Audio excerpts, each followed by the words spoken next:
Here we go. So, with that, let's get started with the effortless communicator. So, like I said, today we focus very much on communication skills, but communication skills are very broad. So, to give this some more context, of course, we'll go into an introduction and a quick welcome between yourselves and me, but also between all the people who are attending today's session. And we'll look then at overall communication principles. So typically at some essentially ground rules, so to speak, to make sure that we can already, hone, focus, and pay the right amount of attention to the way that we communicate with anyone, right? Because if we have those ground rules set, it makes everything that we do when we communicate to people in any way much easier. Now, as we always communicate with people, it helps to understand what our preferred style of communicating is. So because of that, I'm going to share the four communication styles that typically people have, throughout the world. These are, not really connected to culture.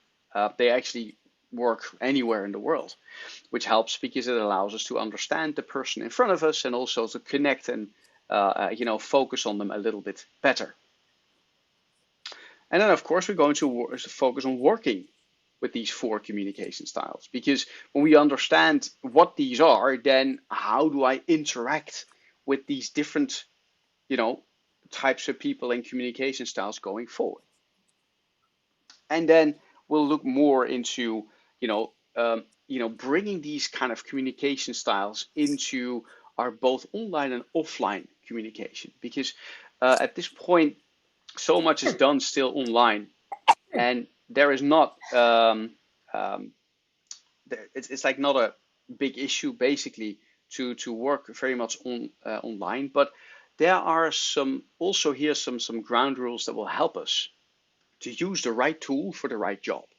Yeah, so we'll focus on that today as a starting point, and in our second training session we will zoom into that even more to put some more ground rules and best practices into place. Yeah, so with that, that is our agenda for today. So let's start with a quick welcome and introduction. So my name is Thijs. I am from the Netherlands, and I've been a trainer for about 16 years now. Mostly worked in very large online like IT companies, and up there I've been doing trainings for anything train the trainer related, product training, customer support and sales, but also many trainings around leadership and management, presentation skills, things around personal effectiveness and time management. So lots of these professional skills I have been training for quite a long time now. And I've always enjoyed this very much, so I'll just keep on doing that.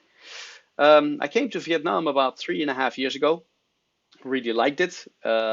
And I will be back soon because I moved out for a little bit because of COVID. But I will be back in Vietnam soon to resume work. And fortunately, I could work with you guys at RMIT to do some more sessions also online, for which I am very grateful.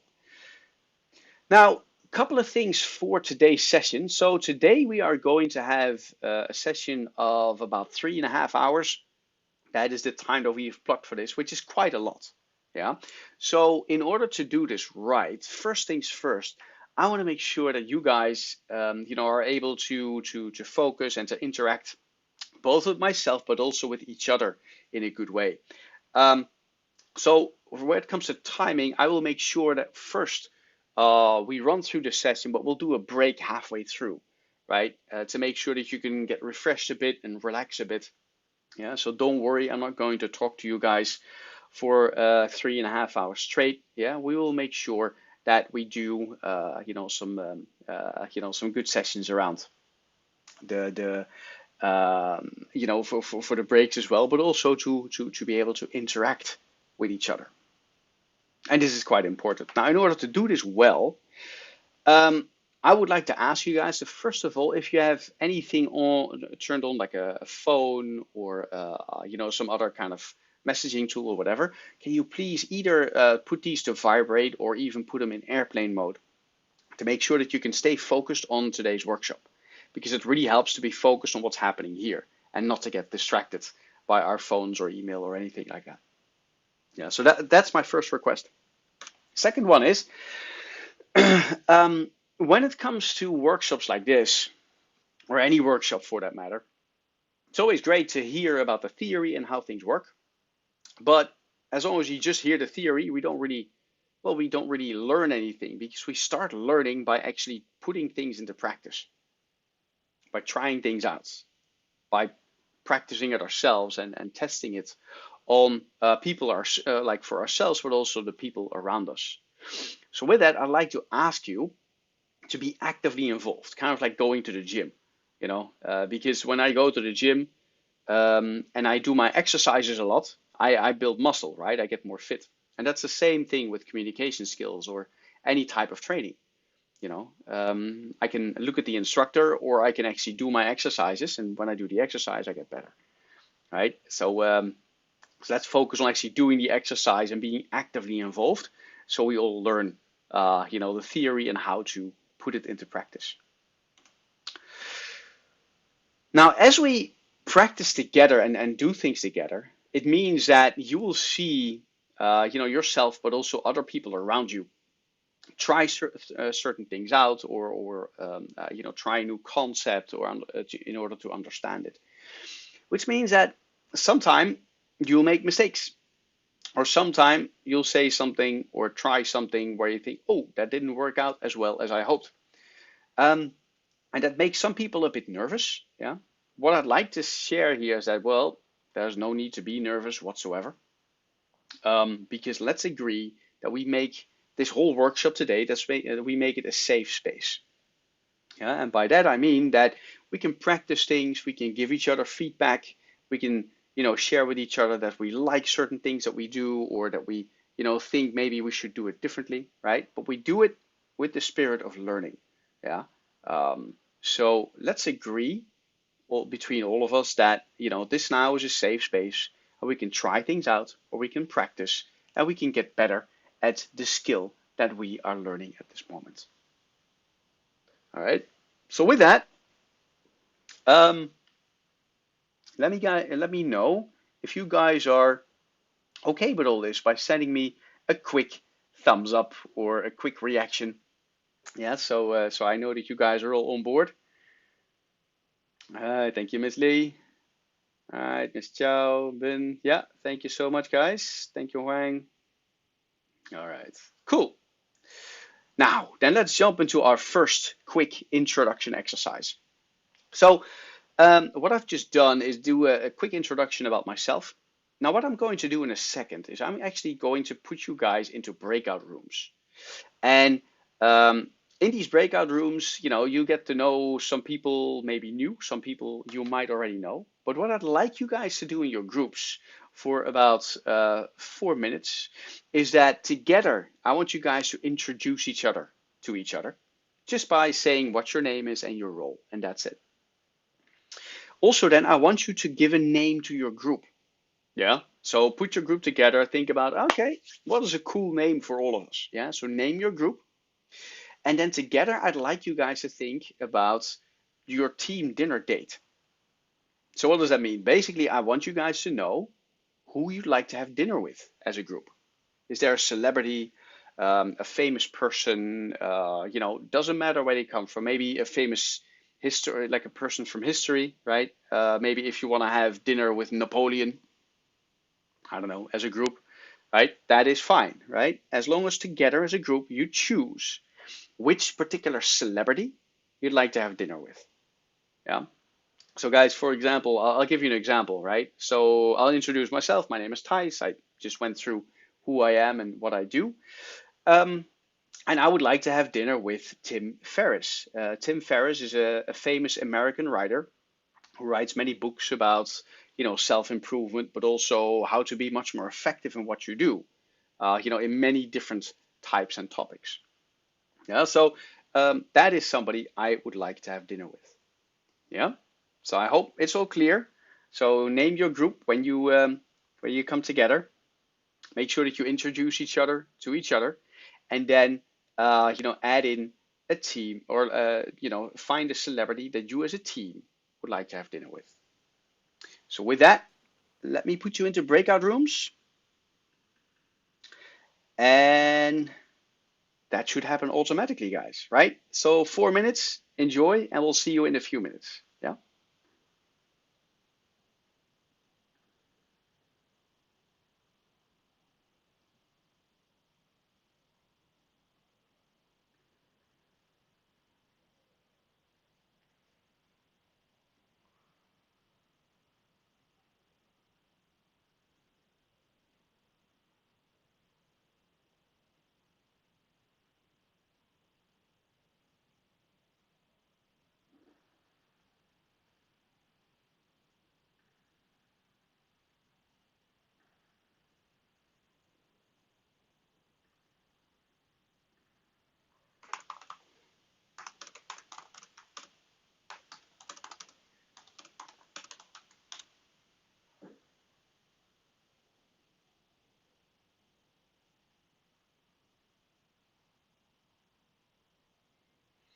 And for the people who have not joined their group yet, yeah, please go ahead and join your group. You should be able to see it in your screen.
I have technical issue. Can you put me in the group again? Absolutely. I just wanted to wait until you guys were there. So Thank that you. that thanks for that, Huang. You're I'm sending you through. Same thing for you, Viet. Yeah, great. Yeah, also just got a technical problem here. Sure, no worries at all. No worries at all. I'll put you in another group too. Yeah, enjoy. Yeah, thank you. Okay, great. Thank you.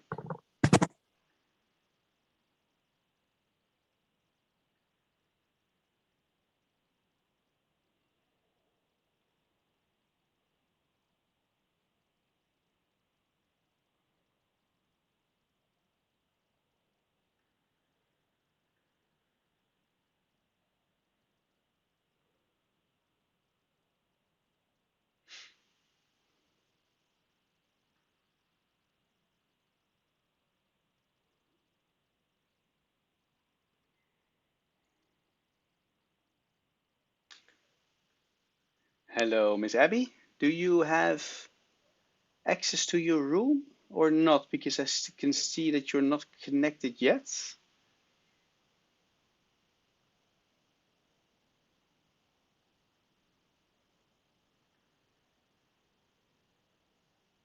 Ah, great.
So, hello everybody and welcome back.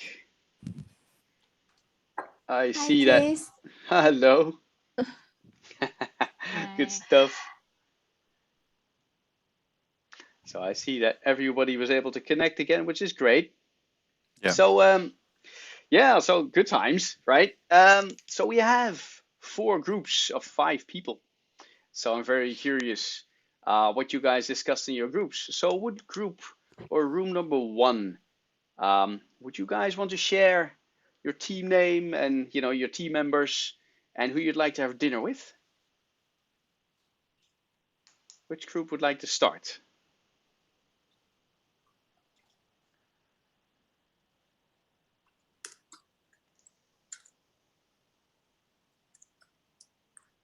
So I think I'm Ha. I'm from group 1, I think. Yes. Technical issues, so we haven't reached to the point of who we wish to have dinner with. Oh But boy. we just introduced with each other, Okay. and we include team member from career team, property. Another one I didn't get it because I have technical issue. Myself from comms team. Okay. Myself personal, if I have a chance, I would like to have dinner with Brené Brown. If you heard about her, she's an expert in vulnerability, and she has many TED talks. Very great about to be vulnerable, to be authentic and vulnerable. Nice. Yeah, that sounds like it's going to be a very long dinner, but a very good conversation. That's like this for. Oh yes, very good. But did you guys have the chance to discuss a team name? Huh? I think we agree with the ladies, right? Drunk. Another team member. Yes, yes. We come up with the name that the ladies because all of the member in our group happen to be all ladies. So Okay. yep, the ladies. Fantastic. So we have team the ladies. All right, guys, welcome and thanks for sharing. Much appreciated. Good stuff. How about our second group?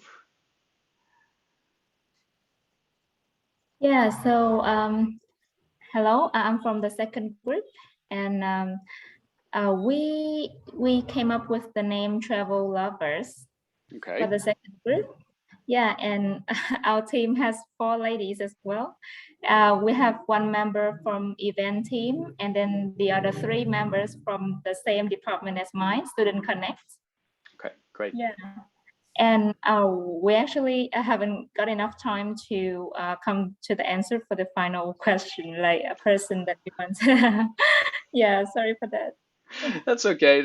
It's always a tough question, right? I mean, for many of us, it's difficult to think of it for ourselves, let alone for the whole group, right? So yeah, but Yeah. Leo, if I can ask you, if you'd think about somebody you'd like to have dinner with, a famous person, who would that be? Very interesting. I have never actually thought about about this, but just the Okay. first thing comes to my mind is maybe my best friend who is currently in America, that she could not get back to Vietnam for 3 years.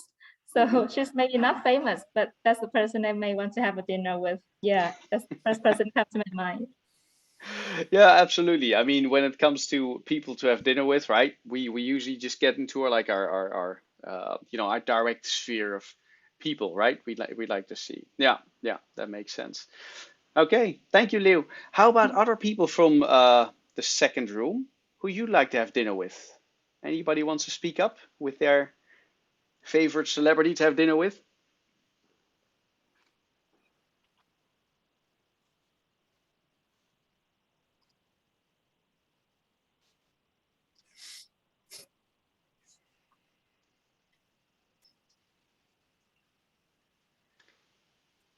This sounds like a question that many people find difficult. And that's no problem, guys. Yeah? So if there's still something you need to think about, let's just do that. Yeah? No worries. All right, how about our third room? How are you guys doing? And who'd like to share their team name and their celebrity dinner dates from room 3?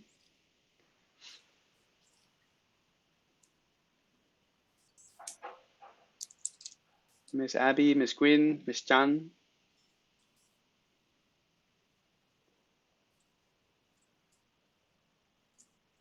Um, excuse me. Yes. So our group has decided that the name for the group is, well, Diamond Ladies. And the reason is because somebody come up with diamond, and all of us in the group, we're all girls. So yes, we thought, okay, Diamond Ladies. And yes, we had about 5 seconds to decide who we would like to have dinner with before the time runs down. And one of the idea was Tom Cruise. And so I would like that person to explain to you why she chose Tom Cruise. Okay, great. Yeah. Good stuff. Thank you. Honestly, I have no idea what the reason that why I choose Tom Cruise to be the person I have today with. But actually that, yeah, it's like we don't really have that much time to think about the reason why. And yeah, I think because it's just Tom Cruise is my husband's favorite actor. So it just come up to my mind for the first person I think of. And also he's really handsome. So it's good to have date with him, by the way. Oh, there you go. That's a nice added bonus, huh? Yeah, thanks. Good stuff. All right. Thank you very much, Winnie.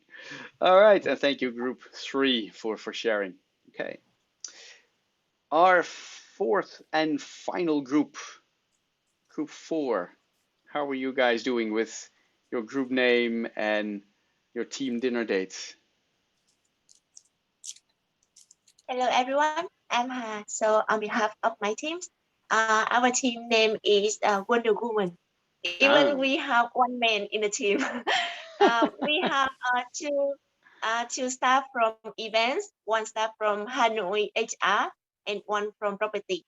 So we would like to have dinner with Lee Min Ho, very famous actor in Korea. Yeah, before he okay. get married.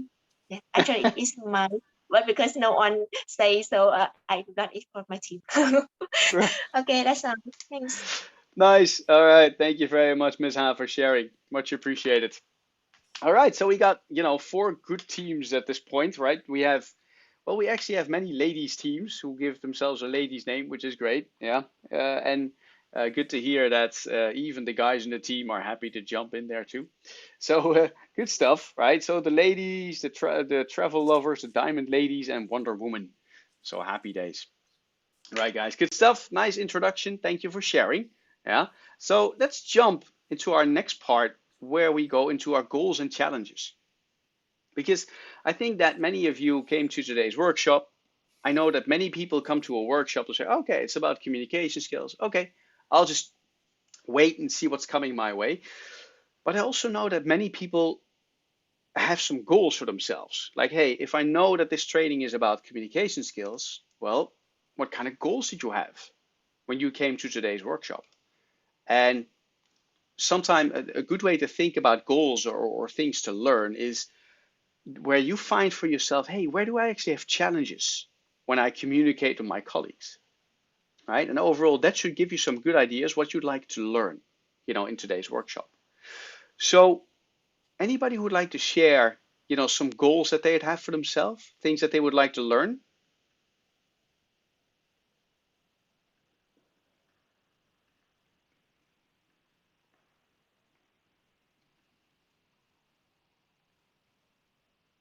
I can go first if you don't mind. Absolutely. Yeah. Okay. So all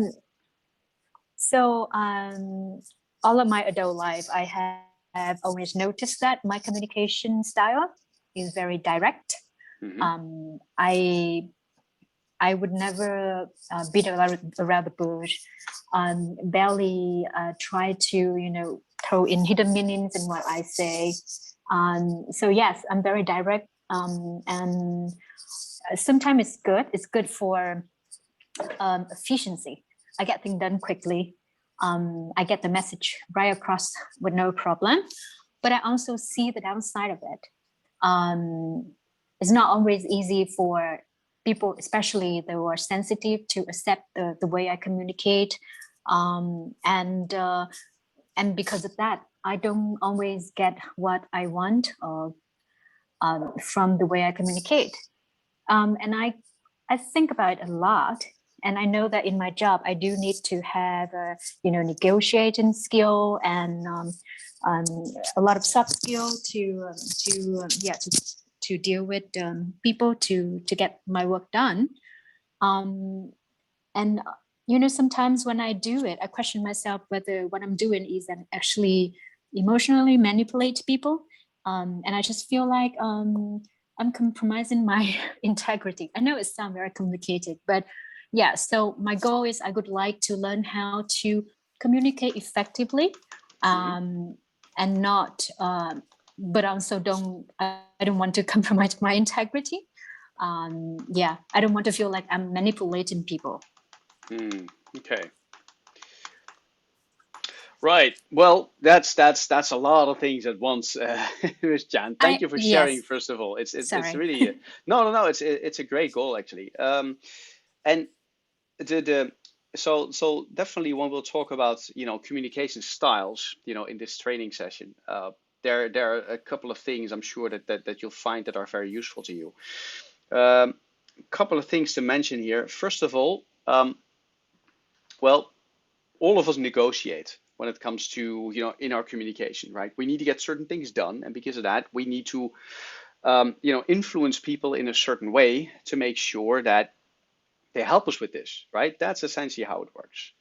Now, when you talk about your integrity, and when you talk about focusing on getting people to help me while keeping my integrity intact, this all has to do with your mindset and the way that you treat people, and this is basically the main way that you can communicate with people while keeping your integrity. If you understand and know what you want and why you need it, and if you are empathetic to the person who you're communicating with, then all of a sudden these things become easier because you know that what you want to get done is good, right? Both for yourself as well as for the organization. And you also do this with, with the focus of that you're aware of the person who you're talking to, right? And that's something that the back and forth of communication, right, will actually show. Yeah. So, and this is something that you'll just need to learn by doing, right? And today, I think what will help for you is that we focus on getting you to connect with different types of personalities, and that way to use even that direct communication style of yours in such a way that you'll tweak it to make sure that it fits better with the type of person you're talking to, right? I think that might be a good start for that. Yeah, thank you. Okay, lovely. Thank you for sharing, Ms. John. All right. Okay, so what other goals would you like to share today?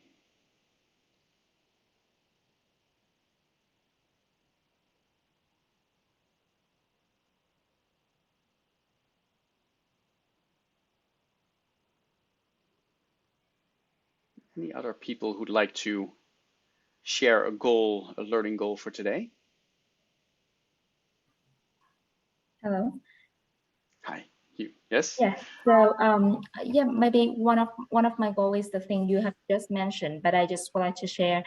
That is, like you said, that for a message, for the same message, that if we communicate with different people, that we use the style that they can accept, the approach that they can accept, it will be much more effective. Like for different people, we use different approaches. So maybe my goal is to recognize the style of the opposite person and choose the most appropriate approach to communicate with them. Yeah.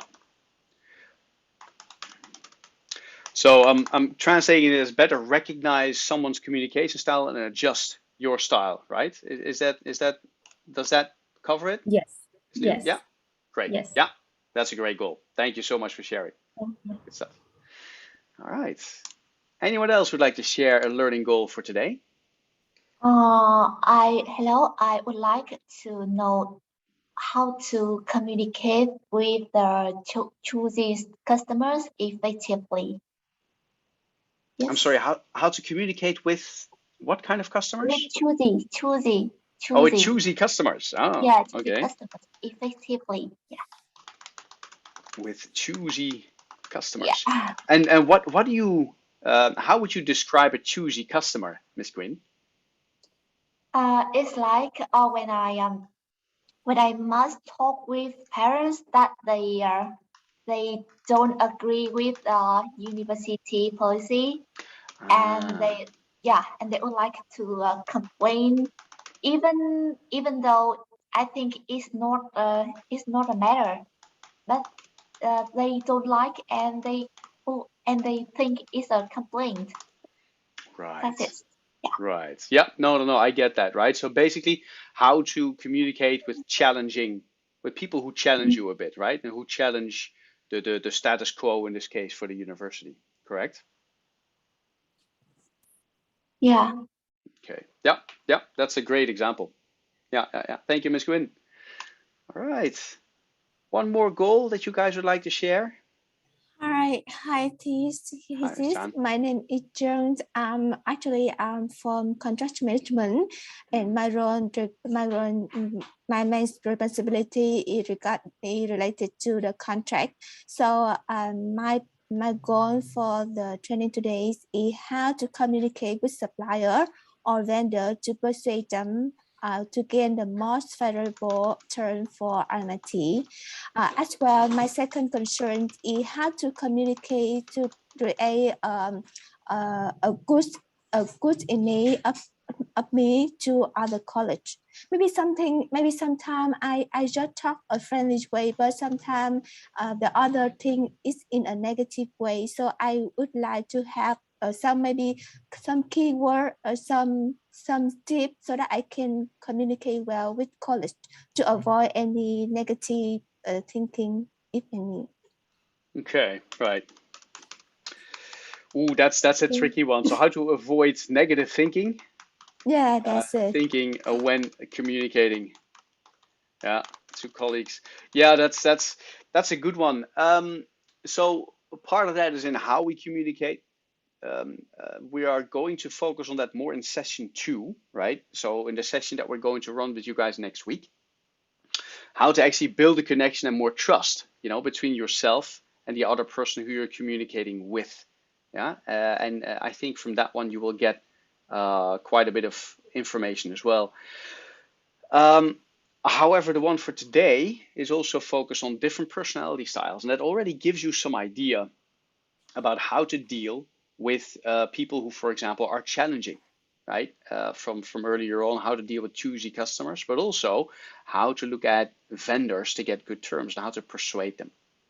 So the first one that you mentioned is more a topic that I would discuss in negotiation skills. Yeah, because that's where you would actually dive into, leveling off basically the type of deal that people are going to get and how to ensure that that you can focus for people on a price point that will seem fair for everyone, right? And through that to bring down the price or to bring up the price depending on what side of the negotiation you're at, right? Again, negotiation style or communication styles will already help you recognize the type of vendor who you're dealing with, and that way to zoom in better towards what that person needs. Yeah, and we'll practice with that a little bit today as well. Yeah, so thank you very much for sharing, Ms. Chan, and all of you guys for sharing some of your goals. Don't worry, I will save this. I will save the notes, for today's training. So I'll add these into our PDF as as I share the materials. Okay. So thanks so much for sharing. Let's jump into our content, starting with overall communication principles. Now, this is an important thing because in order to understand good communication, we first need to understand what is bad or what is unfruitful or unsuccessful communication. So to do that, I've looked at quite a bit of reporting and research where people look at there's a lot of miscommunication happening in organizations. Lots of time where we communicate and things don't work the way that we want them to. Why is that, right? So I'm going to take you through a few of these cases. So the first example of miscommunication is actually a blaming culture. Unfortunately, in many organizations throughout the world, right? Many people communicate with each other where people look at each other when one person receives feedback, the person who receives it says, but you did something wrong too, or this person did this wrong, or that person did that wrong, etc., etc., right? So many times when people are getting feedback in an organization, they tend to look outside and not look at themselves, right? And because of that, in certain cases, much communication goes wrong because everybody bounces off the communication back towards somebody else. And this is not, this is not very supportive of good communication, but also it makes you not fix what's wrong, right? Because when you blame others instead of just fixing it, it becomes different. Second big reason for miscommunication is not responding. So many people in the workplace don't let you know how they really feel. Yeah, many people in the workplace, and this is not just Vietnam, this is everywhere in the world, many people rarely speak up at work. Yeah, many people let things go or don't share their opinion because either they're afraid or they're shy or they feel it might not help. Yeah, so that's one reason why miscommunication happens as well. Third thing is that there are a lot of meetings, especially during COVID time. It seems that more and more like useful or reasonable communication we have is through meetings. And meetings are great for one part. The problem is that when you're in a meeting, it's usually the same people who speak up. Yeah, because not everybody is as vocal or feels as confident to speak up during a meeting or during a training. And because of that, many people are not heard, right? Or it seems that always the same people over communicate, towards the team. Fourthly is technology issues, right? Unfortunately, there's often the wrong technology that's used to transfer a certain message. Yeah, and this is an issue because when basically when we're trying to communicate effectively, then using the wrong technology actually makes sure that you miss the actual message, right? Or the message is delivered but in the wrong way. Yeah, we'll jump into that later on today. And fifthly, and this is the biggest blame of all for miscommunication, people make assumptions. So when somebody tells me something, I assume that I understand or I assume that I know what that person needs or wants without actually checking it in detail.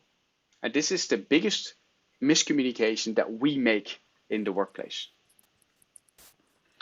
So to give you some example of assumptions, yeah. So top 5 assumption statements that we have or that you can find are usually something around this, and these are incorrect assumptions, right?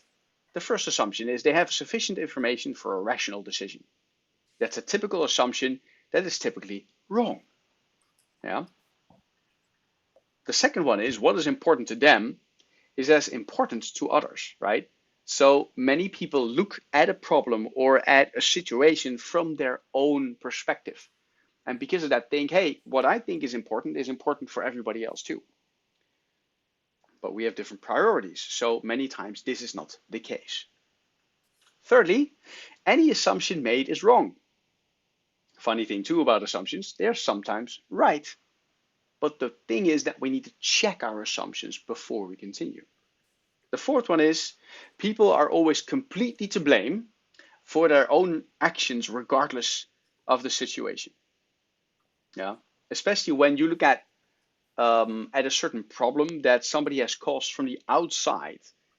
Yeah, it's sometimes very easy to think that it's like, well, you should have just done this or you should have done that. You wouldn't be in trouble now, but you did, so too bad for you, right? That's also a typical assumption that many times goes wrong.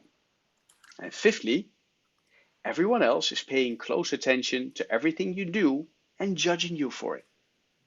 Again, when we are in our own space and we are doing our own work, because you are there all the time and you are assessing your own work, it's very easy to assume that everybody sees everything that you do and also has an opinion about it. But the reality is that for all of the colleagues that we work with, we usually don't see, like, let's say 70 to 80% of what they actually do, right? We usually don't see it because we're so involved with our own work and our own projects and our own stuff.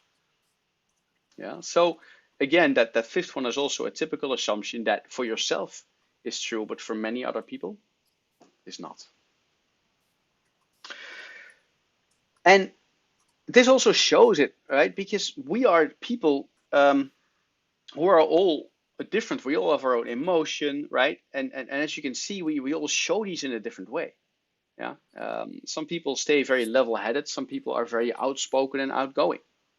Yeah, it depends. And because of that, we can also interpret how people work and how they respond to us in very different ways. Simple reason for that, because we all look at the world in a certain way. Right? We are all a product of our genes. Yeah, we are all a product of our environments, where we grew up and in what family. Right? Our culture is a very big influencer on the way that we look at the world. Right? When I came to Vietnam, I had, of course, with being from the Netherlands, very like specific assumptions that come from my culture. Where sometimes I would look at Vietnam and think, huh, that's strange, right? Whereas in Vietnam, certain things that I thought were strange are perfectly normal. And I had to get used to that. I had to understand why that was the way it was. And it changed my perception very much about, how to look at other people, right? Religion is a very big influencer for all of us, right? Buddhism versus Catholicism versus Shintoism, Hinduism. All these religions, they teach us certain things, what is right, what is wrong, how to look at certain things, etc. And they influence us, right? Also in our way, our upbringing, right? What did your parents teach you when you were young? What did your sisters or your brothers teach you? Yeah, when you were young, what became normal for you? All these things create prejudices. They create a way that we all judge what is happening around us. Even though we don't want to judge, we do it automatically. And that is because we all look at the world through our own goggles. And these goggles are formed by these six, parts that I just talked about before, right? And that colors the world for us in a certain way. Yeah. So for example, if I would see the world like this, like green and yellow, then my world becomes green and yellow because everything I see in my world is green and yellow because I always look through those same glasses, through the same lens. And this is why we are all different people, and this is why we all communicate differently. And that shows itself in our typical communication model. Yeah. And the communication model that we all use is very simple, right? There's always the following 4 steps happening. We have a sender and we have a receiver. And the sender sends a message, right? Codes that message in a certain way, sends it to the receiver. The receiver then hears this message, interprets that in their heads, and then responds to how they feel they should deal with that message. Then the sender receives that again and clarifies what it is that receiver maybe misunderstood, right? Or what that particular message should be about. And then the receiver confirms, yes, I understand it now. I can, continue on with the work or the thing that I would like to do. So this form can be followed in a number of different ways. It's, we don't always go through these exact steps, right? But the concepts that are here, we need to use these in some manner. So every participant of that communication become better communicators, because if we understand how the principles of communication work, it becomes easier for us to ensure that 1, our message is going to be correct, and 2, the way that we respond to that message is more clear. So both parties know exactly what's going on. Now, here are 3 principles that we can use in order to already start receiving these messages and confirming these messages more effectively. The first one is treat the other person the way he or she wants to be treated. That's the platinum rule. Yeah. So when I meet someone and I try to be empathetic and understand what his or her world looks like, and I treat that person in the way that they show me they'd like to be treated, I'm going to be a very good communicator because I give other people what they need. You know? The second principle then is the purpose of communication is to understand each other, which basically means when I focus myself on understanding the other person, when that is my sole focus, then it becomes much easier, yeah, because I leave everything out and I just focus on you. Yeah. Then you'll have a much better chance of understanding the other person, and you'll also communicate much more effectively yourself because your focus is also that they understand you. And our third principle, there's no failure in communication, only feedback. Many of us, when we communicate with somebody and that person says, yeah, I don't agree, or I don't get it, or I don't want to talk to you right now because there's something else going on. Right? Many of us see that as a failure in communication. When I ask somebody, hey, can you please help me with this project? And they say, no, go to someone else. I feel that I have failed. Yeah, because what I was trying to do is to get help, but what I got is 0. I got nothing. But instead, I could also see it as feedback. Yeah, where when somebody says no, I can see it as, oh, okay, they can't do that now. And then because of that feedback, I can then engage with this person a bit more. Okay, so now apparently is not a good time. When would be a better time to talk to you about this so we can solve it together? Right? Then the communication doesn't become something where you failed, but then it becomes something where you receive feedback and you work with this feedback to increase understanding and through that trust and with that cooperation. Yeah? So these are 3 fairly simple principles that we can use in order to communicate more effectively. Any questions about this before we go on?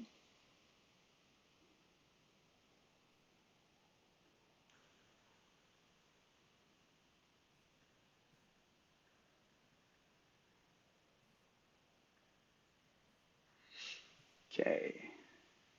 All right. Let's jump into the communication styles that we have. So, as I mentioned before, there are 4 typical communication styles that we can find. And depending on which model you use, they have like different names and different outgoings. But typically, these are the 4 ones that will that are quite famous in today's age of communication. And the 4 styles there are the relator, the socializer, the thinker, and the driver.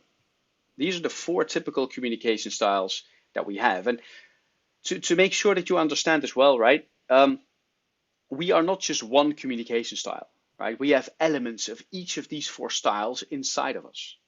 However, we always have a preference for one style. One of these 4 styles is always the style that we have a preference for, that we like to use most, because that makes us feel most comfortable. So what are these then? Well, first of all, the relator. If you look at that, a relator has the keyword camaraderie. So relators are people who are very much focused on other people and who are very much focused on harmonious relationships. Yeah, they're usually very easygoing, but they can be a little bit slow paced and reluctant to change. Yeah, if they're pressed. Yeah, but the relator wants great relationships between themselves and the other person. And that is the first thing that a relator will always focus on. Are we okay? Are we good? Yeah? And then the relator will continue on towards work or other pressing matters as long as the relationship is good. Then we have the socializers. Socializers are people who are quite energetic and who love recognition. Yeah, so these are the people who are friendly, enthusiastic, fast-paced, right? And they love to be admired and they want to be seen. Yeah, they want to make sure that people around them see them. Well, they also have challenges, of course, because socializers are not always so good at execution. Yeah, they tend to be great at talking about stuff, but not so much about taking action. Yeah, that's not their first focus. Then the third style that we have is the thinker. And thinkers are people who analyze everything in detail. Yeah. So thinkers are results-oriented problem solvers. They typically are quiet, they analyze everything, and they're very organized, right? So thinkers are great people who say, hey, I get a problem, I want to dive deeply into it and ensure that I understand everything. And once I do, then I'm going to work diligently, step by step, to fix it. Yeah, that's what a thinker does. But because of that, they typically have a challenge where they can seem aloof. Aloof means that you typically avoid people, or it seems that you avoid people. Yeah. So thinkers, because there's so much in their head, they can sometimes seem to the outside world that they're avoiding other people. Yeah. They can also be quite picky and critical when other people present their solutions or their thoughts about how to solve a problem. Yeah, so that's a typical thing for the thinker. And then our fourth and final communication style is the driver or the director. Yeah, and that particular person is, his keyword or his or her keyword is usually control. So they usually focus on controlling the situation and getting things done. So they can be forceful, take charge people. And the reason why the driver has this style is because the driver has a very strong inner need for results. Yeah. So drivers are people who really want to grow fast, get things done, and they like to take people in their environment with them. But because of that, they can also seem quite pushy, right? They can seem quite impatient, and they can also seem quite insensitive from time to time, right? And it's not that they're not, right? But they just don't show it all the time. Yeah. So that's a typical thing that drivers can have. So these are 4 typical communication styles. I think that, as I go through them, you probably recognize 1 or 2 of these for yourself. So let's find out, guys, yeah, what type of communicator you are. So what I'd like you guys to do is to grab your phone, to start the camera on your phone, and then to scan the QR code that you find there, right? So just start the camera, scan the QR code, do the test. Yeah, I'll set our timer for 5 minutes. Yeah, and then once you've done the quick test, it's only 7 or 8 questions. Share, please, in chat what your communication style is. Yeah, so please take 5 minutes, scan the code, do the questions, and share with us your communication style. Good luck. I'll see you in a few minutes.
I see that our first results are coming through.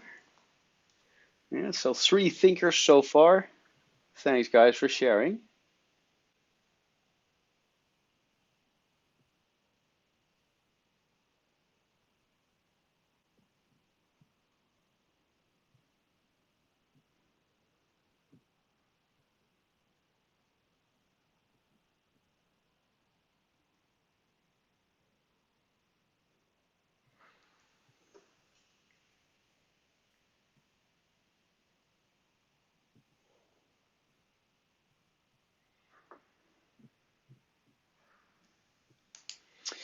And many thinkers in the group. Another thinker. Thank you, Anli.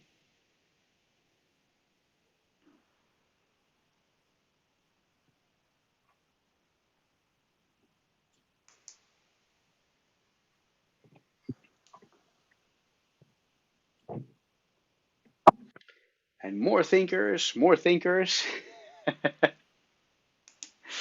I'm starting to sense a pattern here. Okay.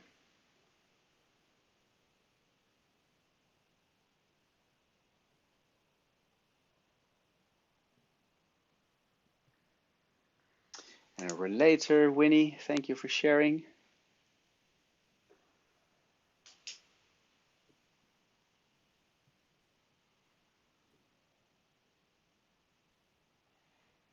So we have about half our group now.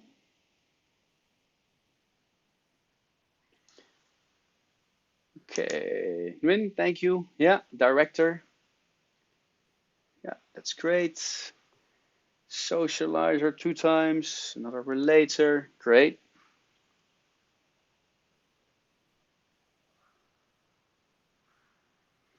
Okay, very good, very good. So that gives us a bit of an idea who is here, right?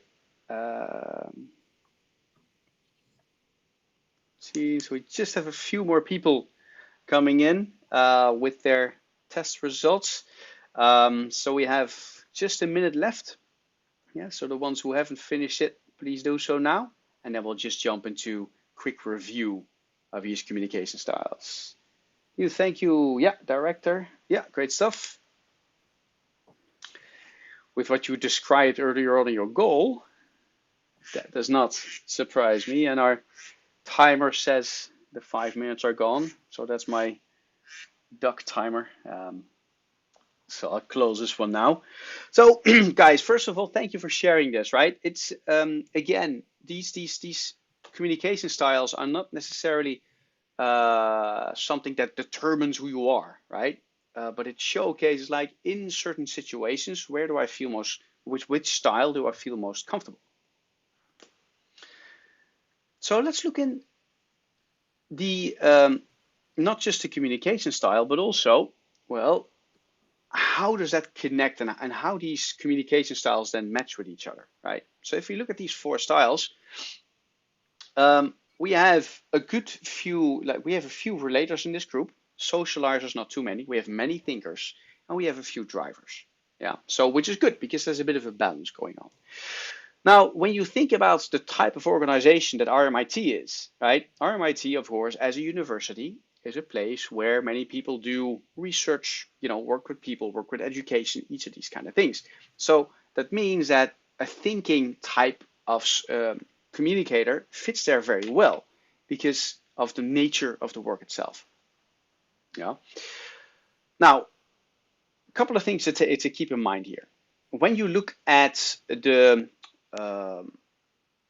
crossovers between these different styles, right? So for example, relators and drivers. Relators and drivers naturally tend to be in conflict from time to time, right? Because relators are typically people who love relationships and value these first and foremost. Drivers value results. So what happens then is because drivers are so focused on getting things done, yeah, they sometimes find the relators too slow. And they're like, why are you so slow? Let's go, let's keep doing, let's do stuff and let's keep going, right? Whereas relators, they sometimes look at drivers like, hey, can you just slow down a bit? I can't follow that quick. And hey, you can seem sometimes a bit harsh. towards other people around me, right? And I find that difficult. Yeah, so sometimes this is where relators and drivers sometimes have a bit of a, a conflict, right? Or an easier conflicting situation. Yeah. Same thing happens between socializers and thinkers. So when you're a socializer, you're fast paced. You love to talk, right? And you love to get some attention. But also, as a socializer, you're not always that focused on getting things done, right? You love the attention, but sometimes actually doing the work, maybe a little harder, right? Trust me, I'm a socializer too, so I know what that's like. Thinkers are on the other side of the spectrum. They're usually more quiet. And typically thinkers, when they interact with a socializer, typically thinkers are like, okay, can you please give me some time in silence so I can think about what I need to do? Yeah, that's very typical for a thinker. And this is important also to know because as a socializer, because you want to chat all the time, and the thinkers, they need time in silence to figure things out, these things bite each other. Yeah. So when you're a socializer and you're working with a thinker, it's important for the socializer to sometimes be quiet and to let the silence and the patience come through, right? So the thinkers can think. Yeah. So these are some things to take into account when you're working with these styles and how these styles sometimes are a little bit, like I said, biting each other or are in conflict. So then how do you work with these styles, or how do you deal with each of them? Well, relators, when you work with a relator, you want to focus first on the relationship. Yeah. So you want to talk about how people are doing, what's happening, ensuring that both him or her and me, when I'm talking to them, are, in a good relationship state before we move on, right? You also need to show that you understand the relator, that you understand where they are coming from, and make sure that you paraphrase their main speaking points. So when they find certain things important, that you're able to paraphrase, to summarize what it is they want and mean.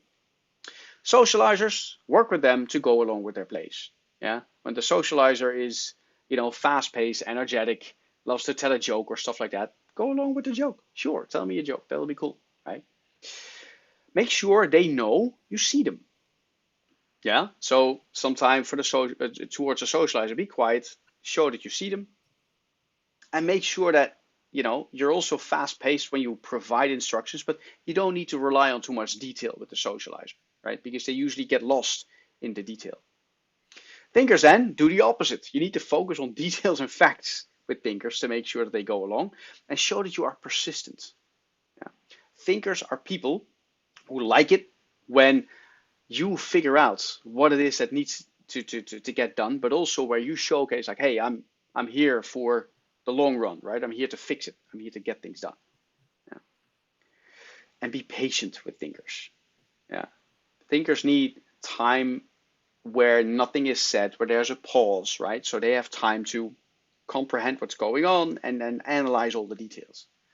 Drivers then, lastly, with them you focus on facts, but not so much on feelings. Yeah.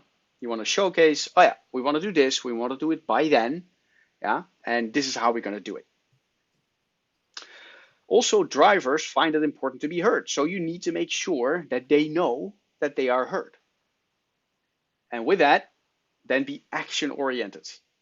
Yeah. So tell them what you're going to do and when you're going to be doing it. Those are things that resonate, that really connect with drivers. So with relators, that means be calm and poised in the way that you treat them. Yeah. With socializers, smile. Simplest thing to connect with a socializer, just smile. Right? That's usually a very good way to do it. Thinkers, slow your pace. Yeah, with thinkers, you need to slow down. Yeah, because then you give thinkers enough time internally to process. And with drivers, be straightforward. Yeah. So tell them, this is what I think, this is how we should be doing it, and here's how we go. Yeah. So that's essentially how we deal with each style. So do you guys have any questions or thoughts about these communication styles? The way how to deal with them or anything else?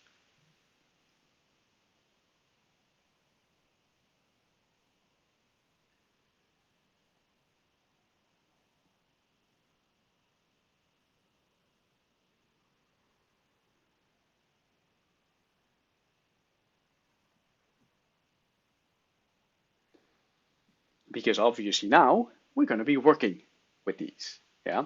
So what I'll do in a second is I will put you guys into your groups again.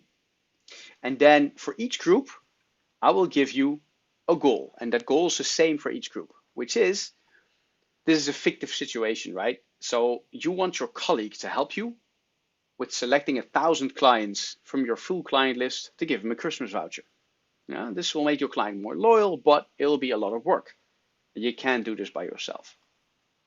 Task takes about 3 hours, and you need to get the help of your colleague. Yeah. So how would you ask that particular colleague for help? Yeah, and that colleague can be any of these 4 communication styles, right? So each group that I will put you guys in, I will take one communication style that you guys need to work with, right? So one group I'll give the relator, one group the socializer, one group the thinker, and one group the driver. Yeah. Then when I put you in your group, you got 10 minutes together to discuss how do I convince this person to help me with this task? How should I ask this question? And also, what kind of information should I share to make sure that this person will go and help me with what I want to get done? Yeah. So give me 1 second and I will share the assignment for each group in the chat. Yeah. Then I'll put you into your breakout rooms and you guys can take 10 minutes to figure out how to deal with each communication style. You guys have any questions?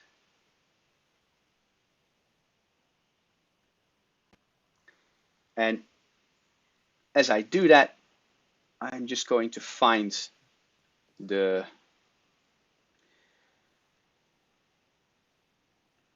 handouts. So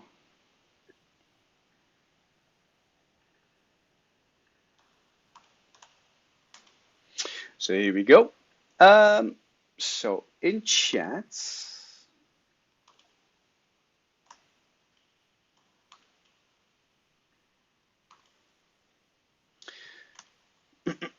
so let me see.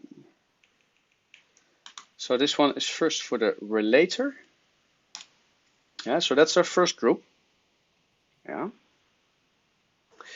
Then for the second group, who is the socializer, these are your instructions. Yeah. For the third group, where we have the thinkers, those are your instructions. And the fourth group for our driver or director, these are the instructions. Yeah. So hopefully that's all clear. It's all in your chat, so you'll be able to find it. So let me jump into our breakout rooms. I will use the same ones as before.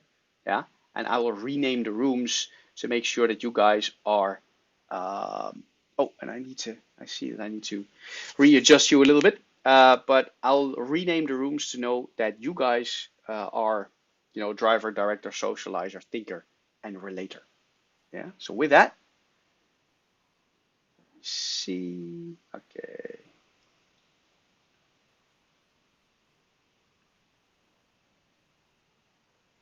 Go and see 3 and room 1. Okay, all set. All right, guys, so 10 minutes. Rooms are open, so feel free to get started.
Hello, Nyan. Can you find the button to join your group?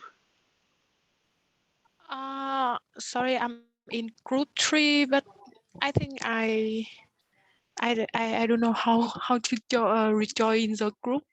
Can you Okay. help me to edit it?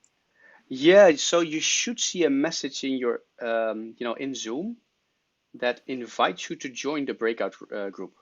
Oh yeah, okay. Thank Yeah. you. Yeah, so hope that works. Good luck. Yeah. But if you don't see the invitation, I will put you into, I can put you into a different room. Yeah. So let me see if that works.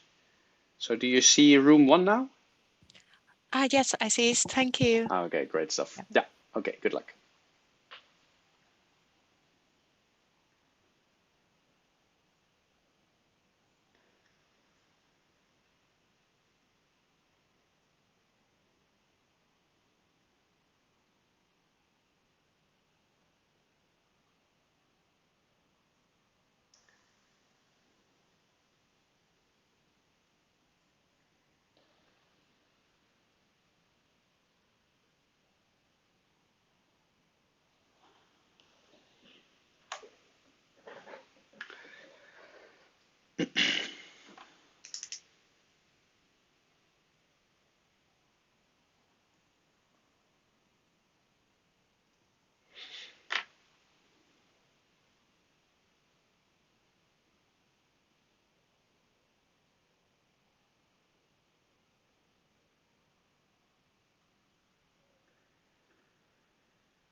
Bạn làm Ủa, bạn sao làm để đi. mình tưởng?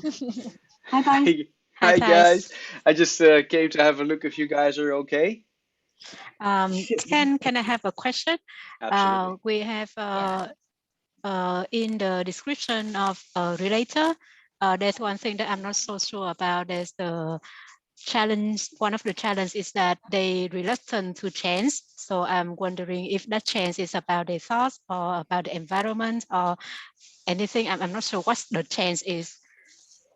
Good question. So the change is typically around the environment, right? So when basically when you're announcing as a company, well, we are going to restructure our organization, then usually for relators it's like, oh boy, right?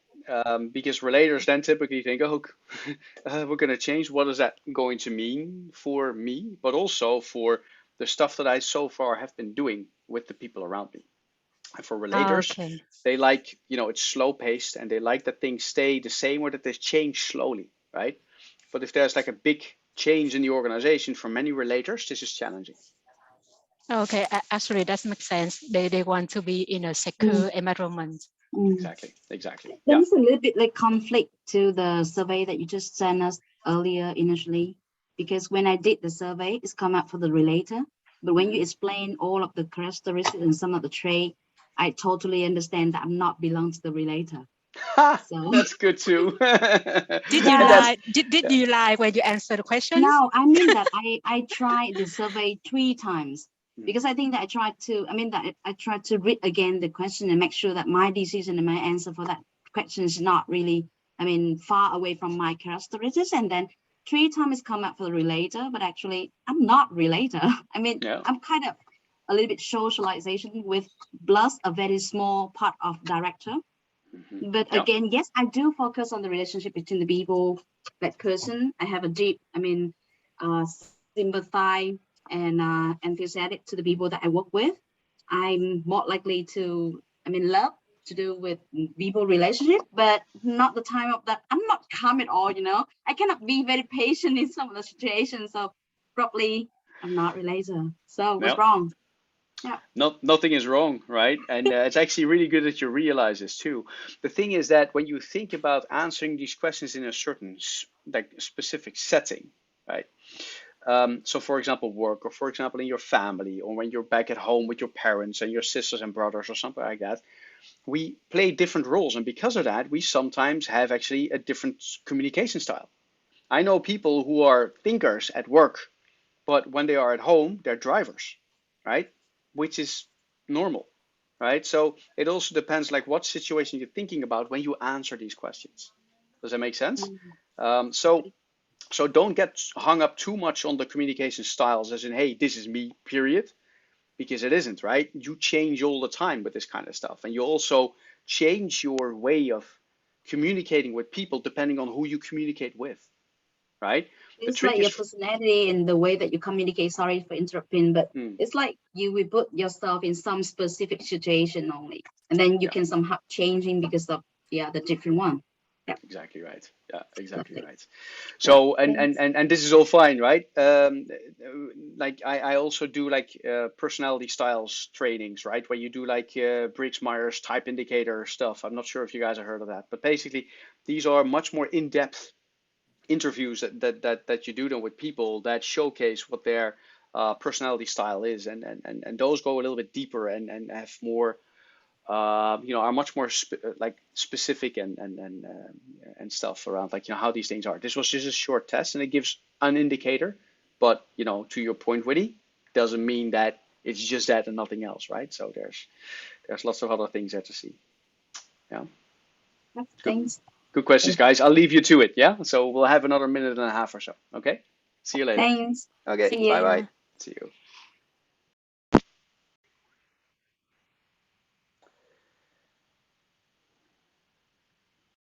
cái task này. Hey guys, I'm just popping my head around the corner to see how you guys are doing. Is everything going okay? Yeah, we find that a socializer is very difficult to work with. Oh boy. But that's why this task is challenging. It's good. That's good. It's That's fun. good. Yeah, that's good. But it seems like you guys are very much into it. So I'll leave you to it. Yeah, and then another minute or so, and then we'll come back to our big room. Okay. Thank you. Okay, guys. Good luck. Thanks.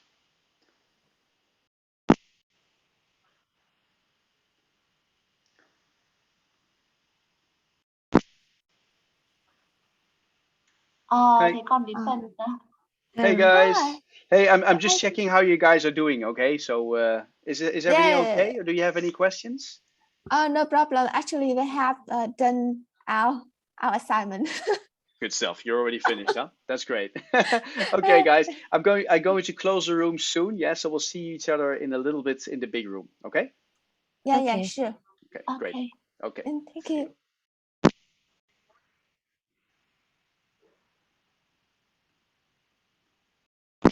Chị ạ, hình như nhóm chị Hà cũng có somehow là cũng có cầu tuyển trong đợt này đấy. Hi guys. I'm just popping my head around the corner. Do you guys have any questions or any thoughts? Or is it going okay? Can you present our group idea? I'm sorry. Yeah, so basically in a minute we're going to go back to the big room, yeah, and I'll let each group share what they have found and how they would like to ask, in your case, the director for help. Okay, is that okay? Yeah. Fantastic. Then I'm going to close the room, guys, and we'll see you in a second. Yeah. Okay.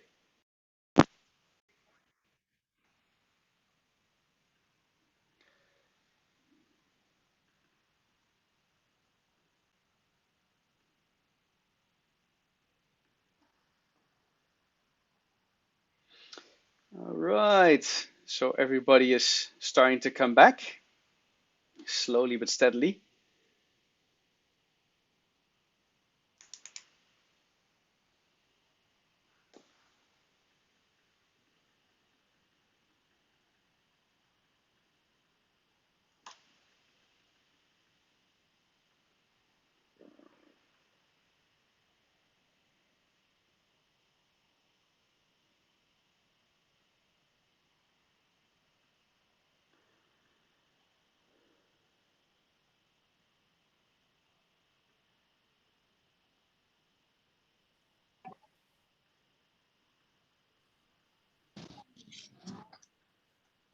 Okay.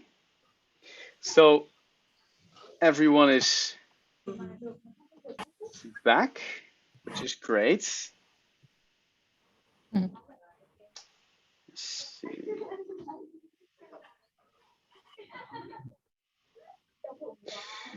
For some reason, I have lost my presentation, so you guys can all see this again, right? Yes. Okay, fantastic. Good stuff. All right, guys, so I hope it went well. Can I ask group one to share with us how they would like to ask the relator for help?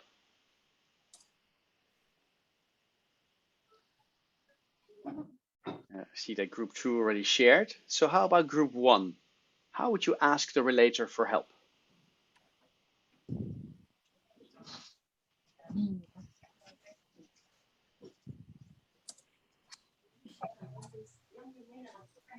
Group one, Anli or Miss Chow or Ngop or Nhan or Winnie? Okay, hi.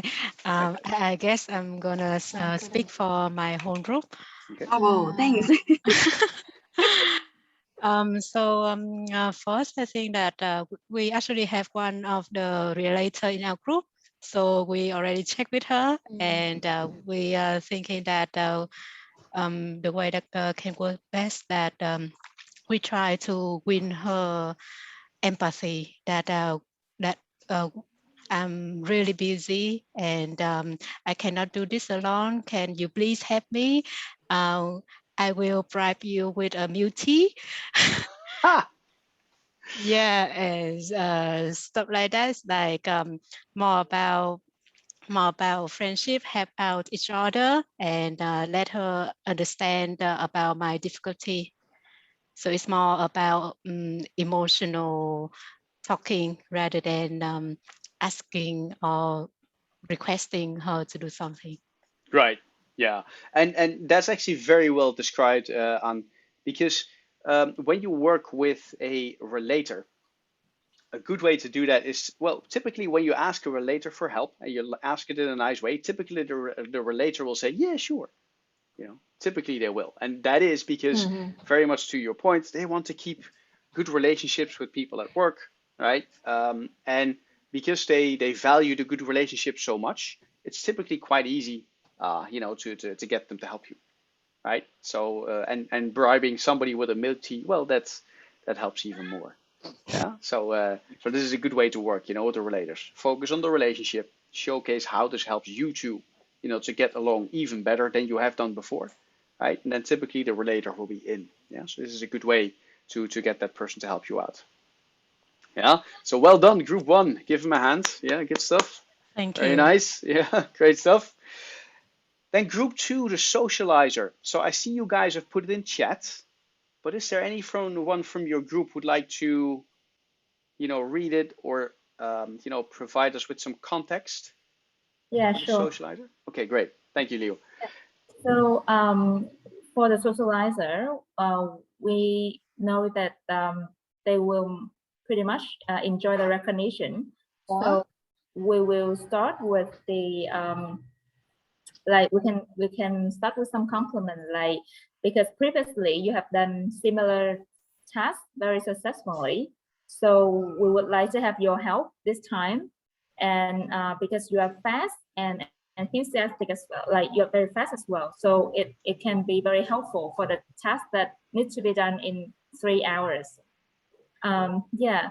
So then we also see that the socializer is the person that may be better in talking than doing. So we will provide like 2 deadlines for them to complete, and then we will check in after a while to see if the progress is made, and maybe to keep up and follow up with them, so to make sure we have the result on time. And then maybe some like behind the scenes support, like the customer database and all the things needed for the colleague to start the main task right away. Like he don't need to find the customer database or do any other like background task, so maybe he would not be that enthusiastic anymore. So we prepare all the logistic tasks behind the scenes, so he can just start the main task of choosing the customer list right away. And after that, we will send a thank you part, or maybe like thank him in front of everyone in the team meetings that thanks to your help that we were able to complete the task on time. Yeah, that's our group's discussion result. Thank you. Very, very nice. Very nice. Thank you so much for sharing. And you're making very many good points here, right? Also knowing what the weaknesses are of the socializer, that you already provided with the list to ensure that he or she picks it up, more easily. One thing to add, that's the only thing that I would add here, is that because you already talk about the wide network and it's easy for that person to choose the customer list, you can connect that socializer profile with the customer list, right? Hey, you know all these customers, or you have a nice relationship with them. How about you get to know your customers even better, and they you by sending him the card, right? And then you can do the card and you can do all that kind of stuff. But you send them out, you connect with them even more, and that way you'll have a little bit of fun with it, right? So that's something you can add, and you guys have already put that a little bit in there. And also because this is about Christmas, right? Socializers like Christmas because, hey, social gathering, we're having fun and all that kind of stuff. Yeah, so that works for them quite well. Thank you. Yeah, so great stuff. Thank you, group number 2. Yeah, give him a hand. Very well done. Yeah, very well done. All right. So then our group 3 for the thinker. Who in your group would like to unmute? Miss Quinn. Yeah, hello everyone. On behalf of Group 3, I just would like to tell you about how we ask for my colleague for help who is a thinker. I just based on characteristics of a thinker. Firstly, is keyword. I will firstly I will ask her or him about my plan, and then because their strength is about analysis, so I will ask for them to analyze the information just effectively, and then because their strength is result oriented problem solver, so we will ask them for consultation or a spy to how to divide the plan into each task for everyone. And yeah, we must be patient with him or her because he or she is picky and critical. And last but not least, the challenge you can see when we input here, they avoid people. So we must ask them that they would like to work independently or would like to work in with groups. Yeah. So yeah, All right. that's all. Yeah, great stuff. Thank you for sharing, Miss Quinn. Yeah, and you guys are very right here. When you would ask a thinker for help here, you would definitely showcase, well, we'd like to get a good list of our clients that's representative, for what they have spent with us. This will also give us, some good, results going forward with our client relationship, which makes us have more sales, which might be nice. But if you'll be able to help us, then what would you suggest is a good way to go into this project, right? To sort it out. So how to quickly, for example, find the best clients that would fit in here, right? Thinkers love these kind of questions, yeah. And you guys have highlighted this quite well, yeah. Where you say, hey, just give us some idea like how we can do this and how we can do this from start to finish, right? That we get the right list, but we can also be very sure of the method that we've picked to find the exact right customer. Yeah. Thank you. So yeah, so very good. Yeah, so here you slow down and you focus more on the details of this assignment. Yeah, very well done. Yeah. Thank you, group number Thank 3. you. Give him a hand. Yeah, very good. Very good. All right, so last but not least, our group 4 who are asking this question to a director or a driver.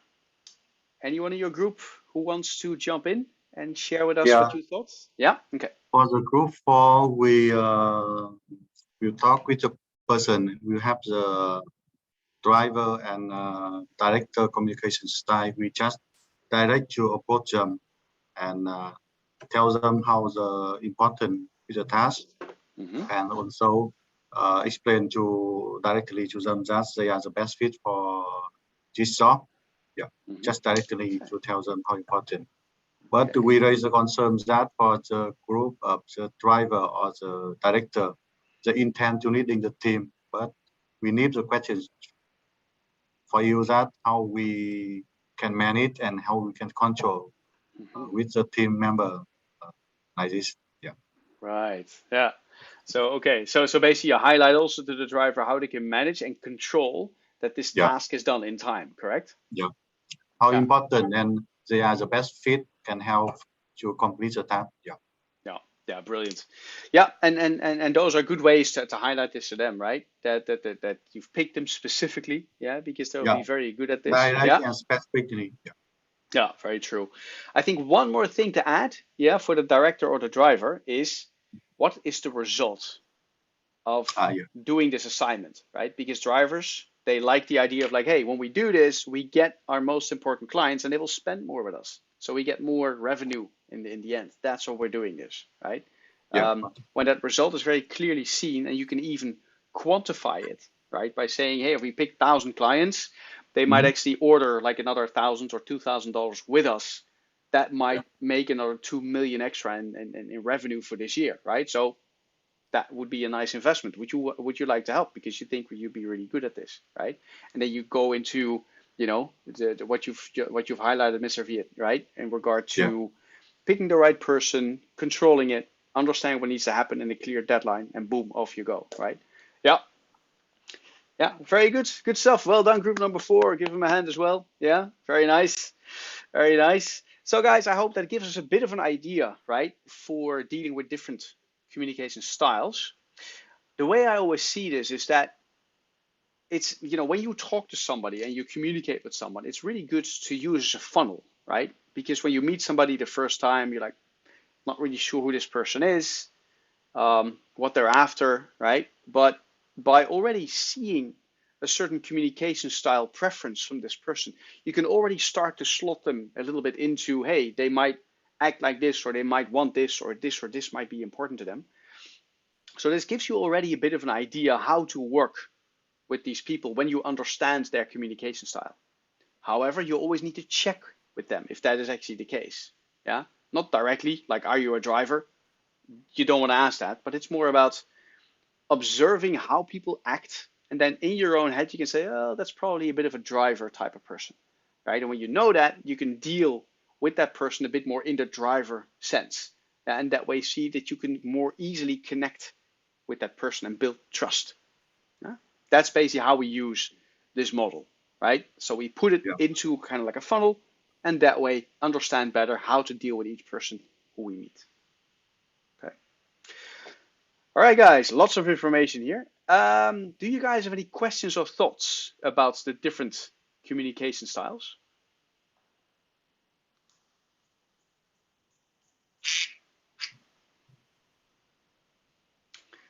Okay, so with that, let's, sorry, go ahead. Yeah, go ahead.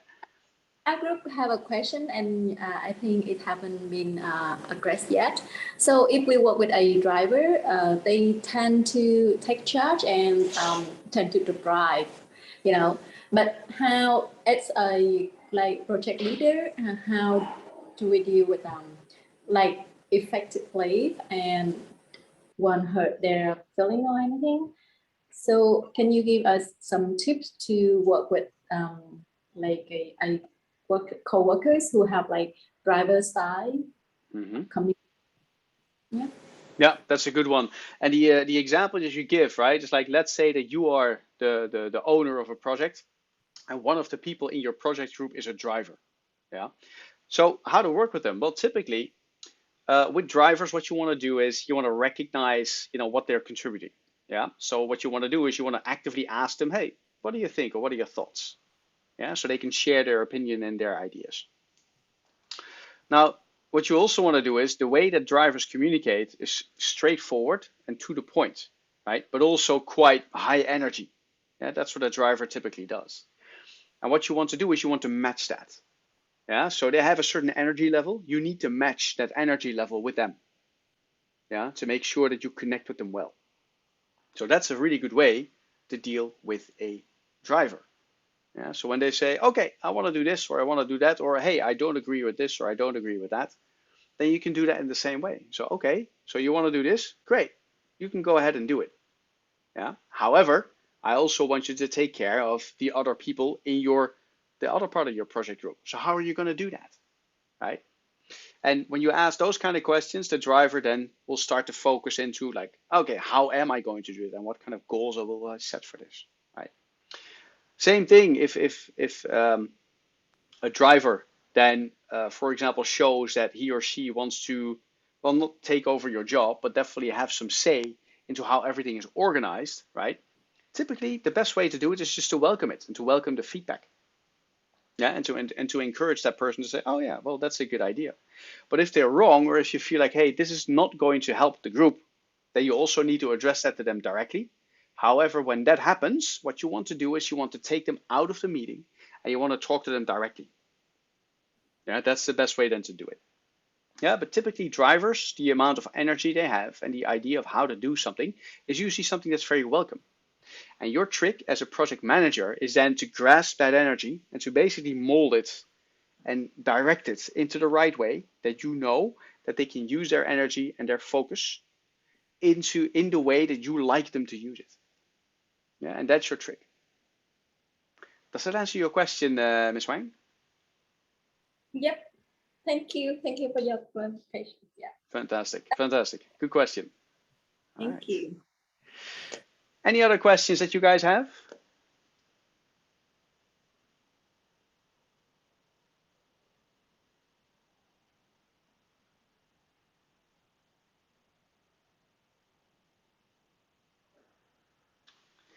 Okay. So with that, guys, let's do a break. Yeah. So it's a quarter to the hour now. Let's be back at exactly, I think at your place, and it's 4 p.m. Okay. So let's take a break. We'll be back at 4 p.m. and we'll continue then with different or working with different styles. Okay. So we'll see you in a sec. Yeah. Good stuff. Enjoy your break.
Okay, guys, it's almost time to continue on. So let's slowly be back.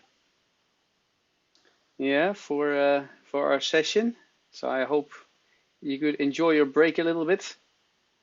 Yeah. And, now pick up one or two things, perhaps in the in the break overall. I know that for some people, when there's like a break going on, during that break, some stuff pops in their head, or they get questions, or they start to wonder about, hey, how is this or how does that work? So does anybody have any questions or thoughts after coming back from the break?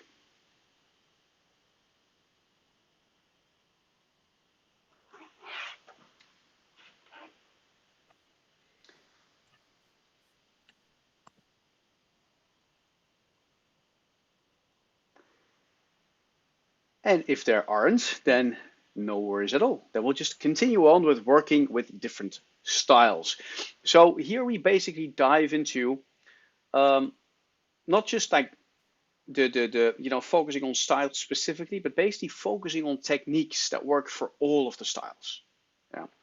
Now, basically, when we started the course today, we talked about a couple of typical reasons that create misunderstandings when we communicate with the people around us.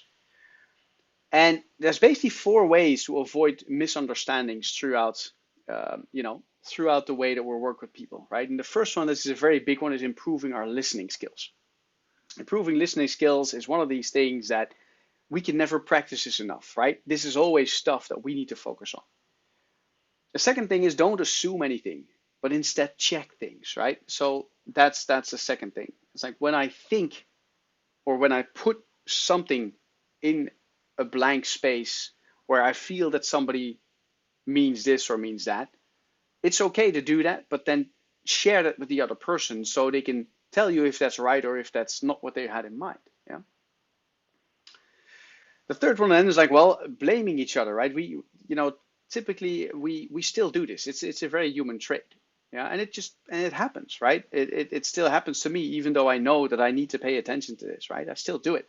Yeah. So how do we stop blaming each other? Yeah. So we'll look at that today, and of course, stop using the wrong communication tools. And that one is our last chapter for today, where we look at, well, what communications tools do we use in the workplace, and how, depending on the type of message that we are going to send, how do I pick the right communication tool for that message that I'm going to send? Yeah, that's essentially what we're doing. So let's jump into listening skills. And listening is an interesting one, because listening is a very big challenge for all of us, for the very simple reason that, well, you spend over 45% of your communication listening. The thing is, though, that we speak at a rate of about 150 words per minute when you speak in a normal tone or speed. But we can hear at a rate of about 1,000 words per minute. Yeah. So if you take the amount of stuff that we can hear, but also all the other things that we can assess and we can feel and sense, our brains have the capacity to pick up much more than what the other person is telling us. And this is a problem, because what do we do with all this extra time? What do we do with all that extra brain capacity that we have? Yeah. And this is basically where listening comes in. And one way that that you can focus your listening is, and this is a simple trick, but it's hard to do in practice. The trick is basically this: when I talk to somebody, the only thing that I do is I focus on the person in front of me, and I ensure that I let everything else go. Yeah. So I ensure that I just listen to that person. Oh, there was an echo. Let me mute you, then otherwise I hear myself 3 times. Sorry about that. But when I then focus on the person who I'm talking to, and every other thought that I get in my head, I just let go, then it becomes much easier for me to focus on this person. It's the same thing. Like, lots of time when I talk to somebody, already questions will pop up in my head before the other person has even started talking to me, or before that person has finished speaking. when that is the case, this is also an issue, right? Because then I stop listening to whatever else this person says, and I only think about what I want to tell them later when they're done. Yeah, so these are all things that our brain starts to do because we have so much more capacity than just listening.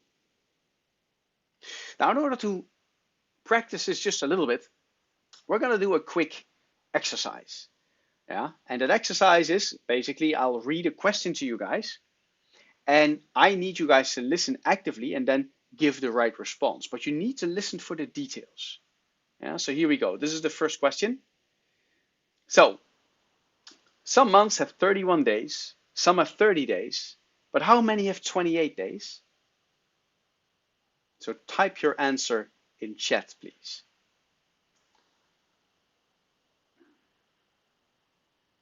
"12 months, all months." Okay, 1, yeah. 12 months. Yeah. Okay, so most of you are for 12 months. Yeah, especially when you take some time to actually read this question, right? Andy is for 1 as well. Okay. And we're right to the point that there's 1 month that has 28 days, but actually all months have 28 days, right? All months have the 28th of January, the 28th of December, the 28th of February, right? We all have them. Yeah, so one of these typical questions that we can easily misread, yeah, when we don't pay attention. Here's another one. Under international law, is a man allowed to marry his widow's sister? So under international law, is a man allowed to marry his widow's sister? Just let us know in the chat, yes or no.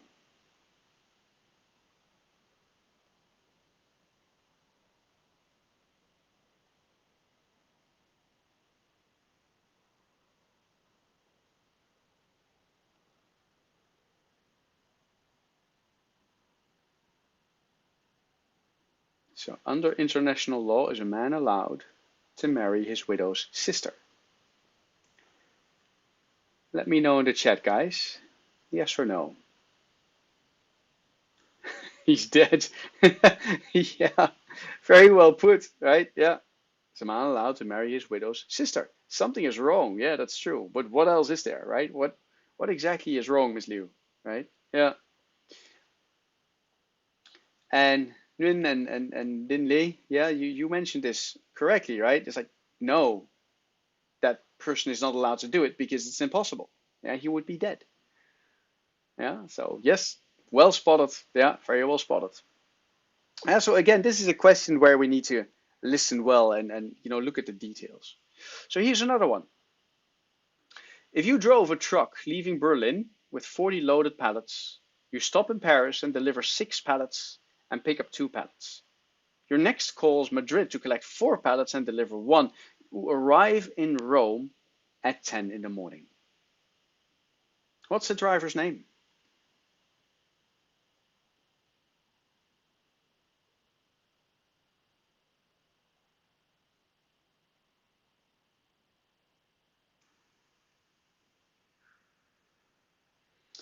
Yes, and a couple of you already coming through.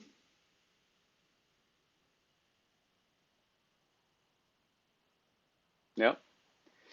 Yeah, myself, right? Or yeah, your name, essentially. Very true, your name. Yeah. So again, this is one of these questions where you need to listen quite carefully to pick up all these parts. We'll do one more. You are alone in a deserted house at night, and there is a lamp, fireplace, and a candle. You have only 1 match. Which would you light first?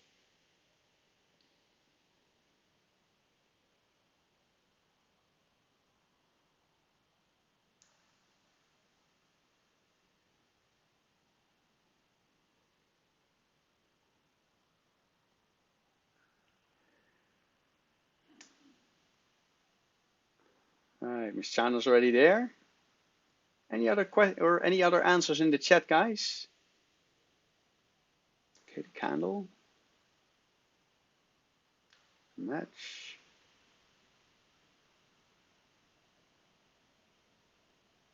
Anyone else?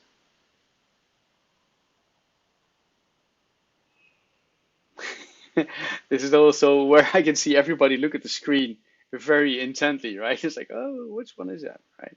Yeah. Yeah, okay, the match. Ah, there we go. So Luan, you change your answer, huh? And that's very well done because yes, it is the match, right? And this question is actually put in a different structure because that is actually more confusing. Yeah, so it makes you listen quite carefully. Our last question. Two Americans come to the UK. One is the mother of the other one's sons. What is the relationship between the two Americans?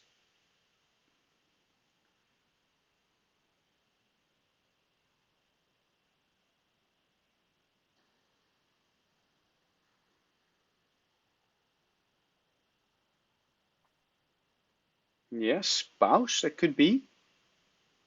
What else could be the relationship? Thank you, Din.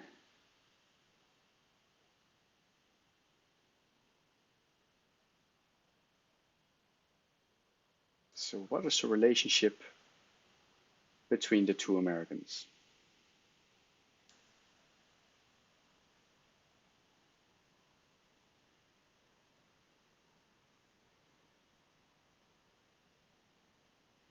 Let us know your answer in the chat, guys.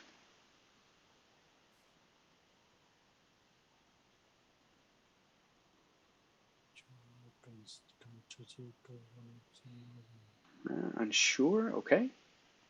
The man's has one son.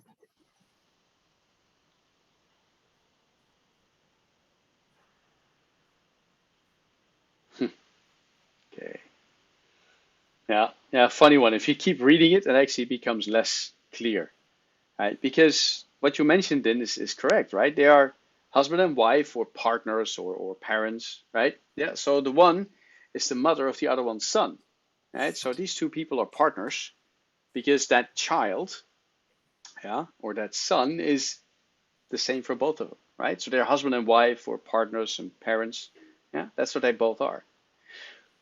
And the fact that they're Americans doesn't really make any difference. Yeah, but again, this is stuff where we need to leave out some parts of the information so we can focus on the things that actually matter. Yeah, and again, this is also very important when we listen to people. Yeah, so to understand which things are actually relevant and which ones are not, and then to also check, hey, is this actually relevant? Yeah, that's what we do with the person who is talking to us. So let's practice this. Yeah, so we're going to do two listening activities. Exercise 1A and 1B, and it's going to be a pretty simple one because I will put you in a room in pairs. Yeah, one on one, and I'd like you guys then to turn on your cameras, right?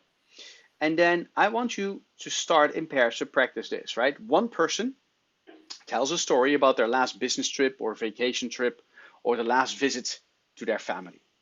And the other person listens for 2 minutes and does not interrupt. Yeah? So for 2 minutes, you let the other person tell their story. And the other person who listens just listens and focuses on the story. After these 2 minutes, the person who listens then summarizes the story for person A.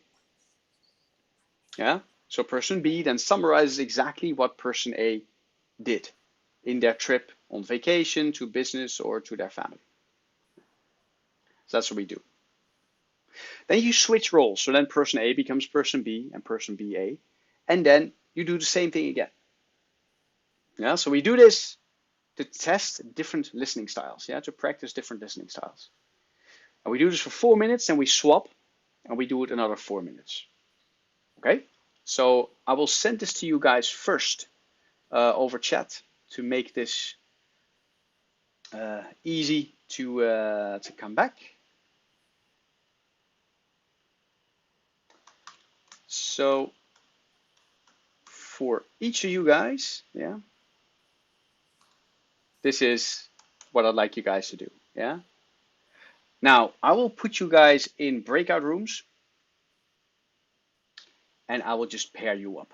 Yeah, so I will put you with two people together in a breakout room. Okay, and then see, there we go. Yeah, this fits exactly. So please, guys, if you can, also turn on your cameras, right? Because that makes it a bit easier to talk to each other. Okay, so with that, gonna open the rooms. So enjoy yourselves, and I will see you in about 8 minutes time. Yeah, so good luck.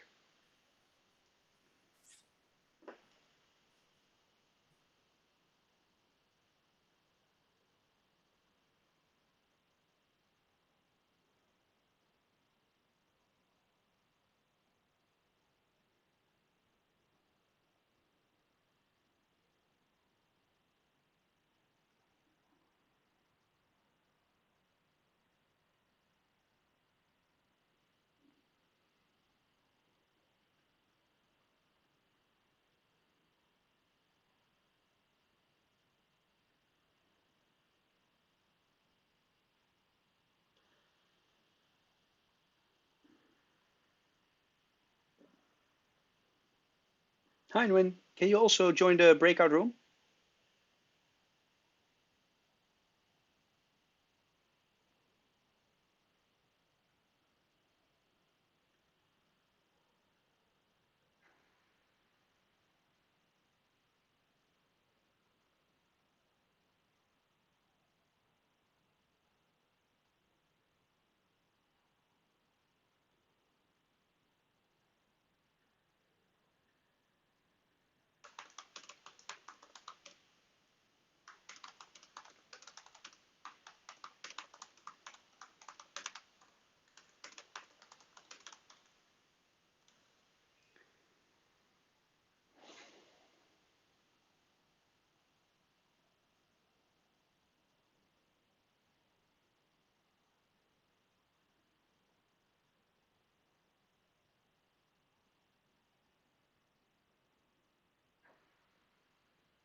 Hi, Ben. Hi, Professor. I'm not sure why I'm just alone in the group. Yeah, I know. That's why I'm joining you. I think the other person who I put in your group stepped away for a second, so it's Oh, okay. okay. So we will just do our exercise. Yeah. So Okay. so yeah, if you're ready, you want to start telling me your story about your last trip or your last vacation? Okay. Do you see? Oh, I'm not seeing why the camera shows hi. So I'm in the office right now. So I will Mm, tell you the story. Of my personal. Maybe 2 years ago, I went to Taiwan to visit my mom and my sister there. mhm. So every year I went there for the visit. So uh, the last time were different because I have a college go together. So we just plan for the traveling tour. So we go to Taipei and go sightseeing. Um, Actually, uh, we have an interest of explore the traditional cuisine in Taiwan. So we try to Xilin Market, night market to explore. That's called đa sản, bao xào sản. That kind of sauces inside sticky rice. So this store have a 1 star of Michelin. And then when the tour of Taipei is finished, went to my hometown. It's in uh, the south of Taiwan to visit my sister and my mom there. Um, that's quite interesting because my mom hometown just were a kind of countryside. So we went to the sea, we went to the beach and just have a lunch together someday, and we went back to Vietnam. Yeah, that's our story. So Great stuff. Thank you for sharing, Ben. Yeah. So what I heard you say is that, you know, you your last trip that you took to your mom and your sister who live in Taiwan, is that you do that once every, I think, I'm not sure how often you do it, but you mentioned the last time 2 years ago that that's the last time you went. Yeah. Um, Because the pandemic, so we can go to Taiwan. So we went Taiwan every once a year. no. Yeah, I can imagine. Yeah. So you go together the last time and then you actually joined a travel group. So you did a traveling tour in Taipei and then you went to a number of traditional places, right? The night market, traditional food market. You tried traditional food like the sticky rice. And after your tour, you went to your hometown in the south of Taiwan. Met with your sister and mom there again, and went to the beach and had some good lunches, and that pretty much concluded the trip, right? Yeah, because Nice, on the trip we just explore the new food there. nice. Sounds like a great one. All right, so let's switch roles. Yeah, so I'll do that now, and you can summarize what I talked about. Okay, So I'm ready with the book. great. So my last trip actually was when I came from Vietnam and I went back to the Netherlands. This was in September this year. Because we had a lockdown for a long time in Vietnam, and I hadn't been home for 2 years, so I really wanted to go back and make sure that my parents are okay. So I decided to travel back to the Netherlands. I flew in September the 12th, and I flew into Amsterdam. It was really nice to meet my family there again. And my parents, both my parents, came and picked me up. We had some nice coffee at the airport, and I went back home and actually immediately started working again from here. But it's funny because now I am with my parents. It's that I am actually joining for dinner, for breakfast, for lunch, right? And I see my parents now much more than I used to, of course, because it's been a long time since I actually lived with them. And for me, it's a very great experience to actually live with my parents again for a little bit of time, because it allows me to see what they actually do and how they actually are. And I'm very grateful for that. So it's great to be home for a little bit and and check up on my parents. Yeah, that's nice when I hear that.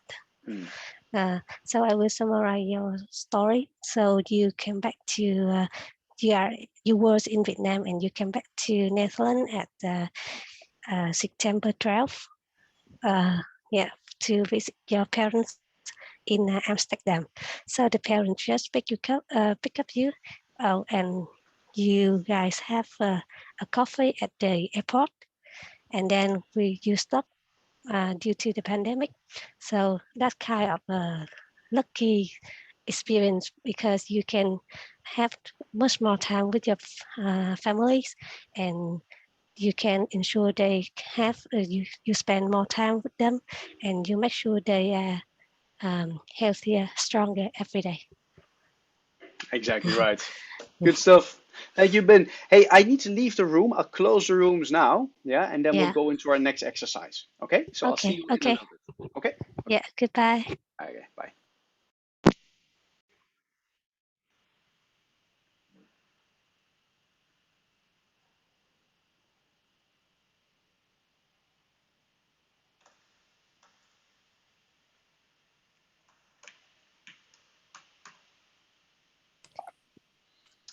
All right. So I see everybody slowly but steadily come back. So good to see you guys.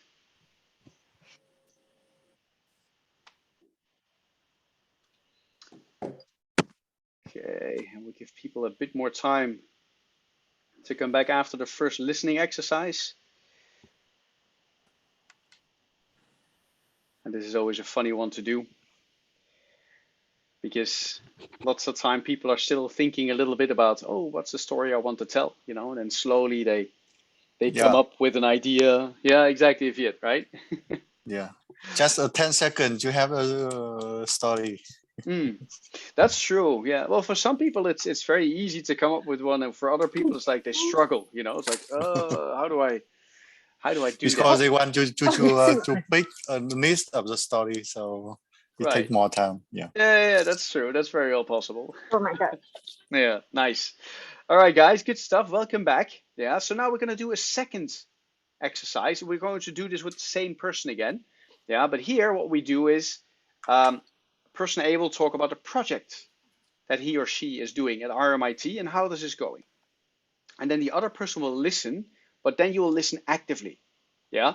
So you show like yes, okay, sure. So you share some non-verbal and some verbal active listening practices. Yeah, where you say, oh yeah, okay, okay, I understand. And if you want, you can ask a question. Yeah. And then make sure that you ask a how or a what question. Yeah, that's all. You don't have to ask a question, but if you want, you can. Yeah. So again, we do this with the same time, so 2 minutes. Yeah. One person talks, the other person listens, actively asks a question.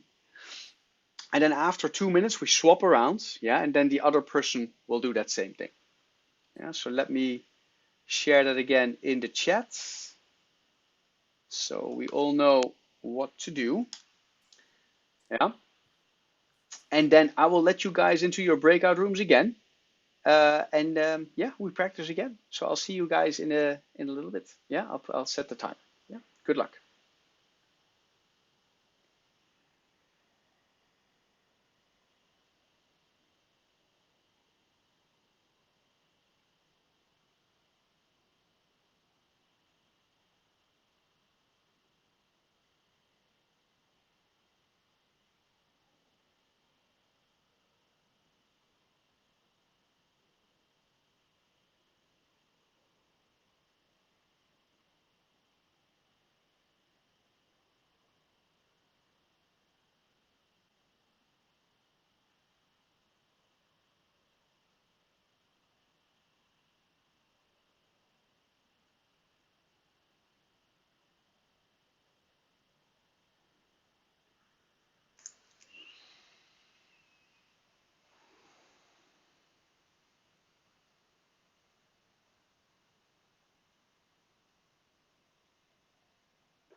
Hello. So Hello, you Ben. yeah, Good to share the see you again. story. Yep. So I will share my quick project and then you can visit another group. Sure. Okay. Go ahead. Uh, so I have a project of renumbering room number because I'm working in the as a space management. So our projects because Vietnamese room numbers is not follow Melbourne standard here. So so technical space should be start with series 400, but now it's a in 100 from 100. So we need to follow the standard and renumbering them. So I'll go for the side check, the rotations, and involve the contractor for to get their rotations. And is it under process because I'm preparing purchasing order and the contract. Maybe it will kick off from next week if the contract is signed. Ah, okay. Wow, but that sounds like a really big project actually. Yeah, it's a kind of around more than 300 space. 300 space? What do you mean by 300 space? I mean 300 rooms. Wow. Because technical spaces include playroom, communication room, store, toilet, cleaner support. Kind of that. Okay. And how long is that project going to take, you think? It should be from the July. Maybe I can start earlier, but because Vietnam have a lockdown from May to October, so it delayed to until now. Right. So now you started it now? Yeah, And when I'm do studying. you think the project will finish? I hope it can finish before Christmas because we have one week break. So if it's finished before Christmas, I can have a week break. Otherwise, I can I have overtime for working. Yeah, that sounds like a very good incentive, right? It's like Yeah, when you finish it in time, you can actually have a vacation. Well, yeah. okay. So I'm Nice. trying my best to finish it as soon as possible. Yeah, sounds like a good plan. All right, great stuff. Well, thank you, Ben, for sharing. I'm sorry, because usually I would tell you a story too or a project, but I need to go back to the other room. But Okay, but thank you I for sharing. understand. Yeah, okay. Great, great. And I'll see you in the big room. Yeah. Yeah, bye bye. Okay. Bye bye.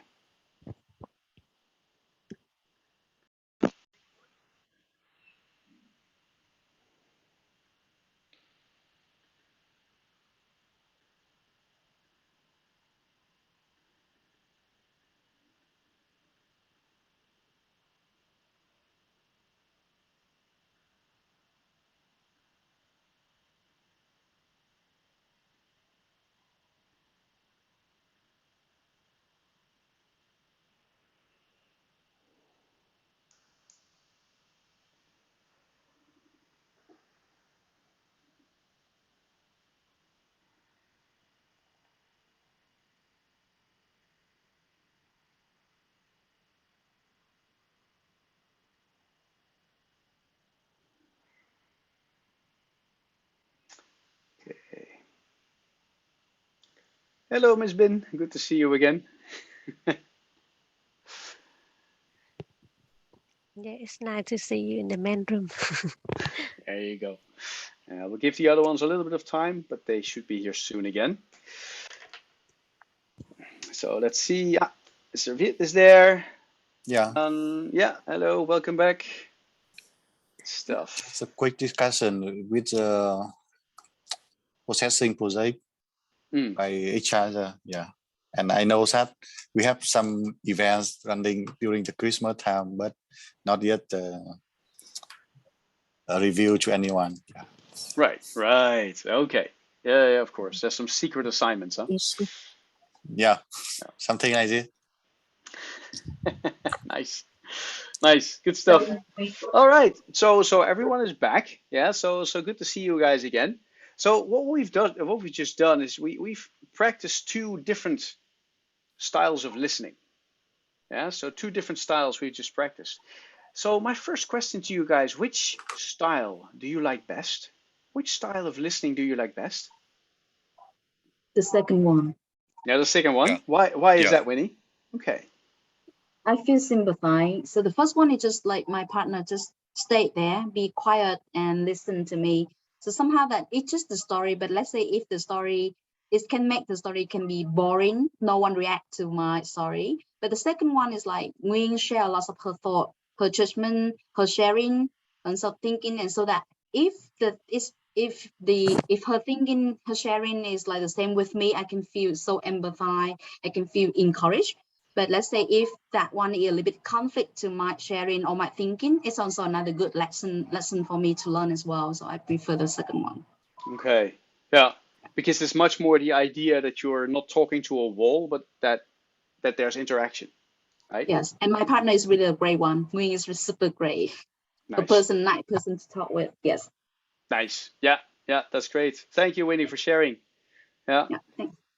I see a few people come through saying, yeah, exercise 1B, right? The second one is a nicer exercise. Would anyone else like to comment why 1B, or maybe for some is 1A is nicer, right? Anybody else would like to comment which exercise they like best? For myself, I see that the second exercise means the exercise 1B is more interesting because there are two perspectives. The first one is from the speaker perspective because they can ensure that the listener is listening to them. They have the interaction, and the second is from the receiver perspective. They can ask the question to get the information that they want to. They don't need to wait time for the information that they don't need to hear to. Yeah. Right. Yeah. Yeah. True. So similar to what Miss Winnie mentioned, right? There is a clear exchange of information and there is a clearer communication because we use not just what we say, but also our body language, our facial expressions, to highlight to the other person, yes, I hear you, right? And I'm happy to let you talk to me. Yeah. So yeah, good addition there. Anything else you'd like to ask? Okay, hard to compare. Okay. Yeah, I guess so. Yeah, because the amount of time is for each activity is not the same. That's true. However, there's also a certain reason for that, right? Because when we do the activities in a little bit more like we do the first activity for like a longer time, or actually we do it for a longer time, it allows for more detail to come in, but to also really push down the point of what it is to have like very much one-sided communication, right? When one person speaks, but the other person doesn't really show that he or she is actively communicating or is in that conversation, it's much harder for the other person to be engaged and to feel encouraged to see what's going on, right? So that's also a reason why I do it, to make sure that that becomes a bit more clear. Yeah, but it's a good point, Luan. Yeah, there is a difference there. Okay, so when we do listening, we basically want to combine both of these methods to listen well. Yeah? When we combine these two things, we are the best listeners that people could wish for. Because when we listen, we let others talk. This for many people is difficult. I am a socializer and I sometimes have the tendency to talk through other people. Yeah, because I'm so enthusiastic or so happy to share something or stuff like that. Right? But in lots of cases, we need to allow ourselves to be quiet and let other people talk, right? So they have the freedom and the space to share their ideas and opinion. The second thing is active listening. So in the second exercise is also really important to encourage the other person to share more. Yeah, so active listening is a very important skill for us. Yeah. And it's very good for us too as listeners, because when I'm actively listening, I'm inviting the other person to talk to me, which gives me a lot of information.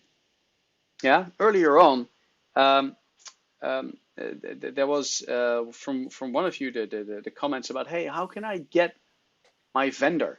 How can I negotiate better with my vendor? Well, you negotiate well when you get as much information as possible from your vendor, because the better you understand how your vendor makes decisions, the better you can influence that person to make sure that you get the best deal. So it's very useful to allow the other person to talk more to you. And you do that by active listening, by using verbal and non-verbal signs that invite people, hey, it's okay, you can talk to me. I'm here, I'm listening. Yeah. Now, what we did in the first exercise is we summarized the main points. Also, this is a very important part of listening actively, but also to showcase that you've understood what people mean. And summarizing the main point is also important, because when I summarize what you have said in your own words, you feel as a talker that I have listened to you well, but also that I am like you, because I'm using the same language. That makes a bigger connection, and because of that, builds trust. Because what I show this way to other people is, I understand you. Yeah, and people love it when they talk to somebody who understands them, because then they feel heard, and then they share even more, because that trust is there. And then communication can really start to flow. Yeah? And then our last point for listening is we need to check for understanding. So when I summarize what I think the other person has told me, that person can say, yeah, that's exactly what I mean. Or no, hang on, I mean something else. Oh, okay, great. What do you mean then? Yeah. So this way, we have the full four steps of the communication model that we discussed in the beginning of this workshop. This is how we fully build this, right? By inviting people, sharing their message, showcasing by using the same language that we understand them, and to check if the understanding that you have is correct. Yeah? So when you do this consistently, you will be a fantastic communicator no matter who you meet, because it works on everybody. Yeah? So any thoughts or questions about listening in general and about these points I just shared?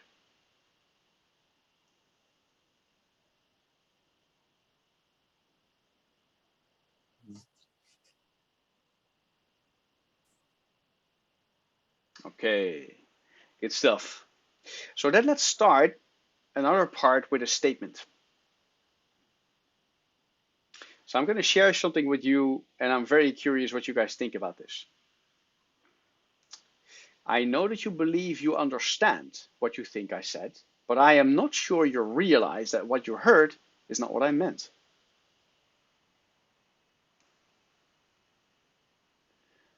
So what do you guys think, or what are your first thoughts when you read this statement?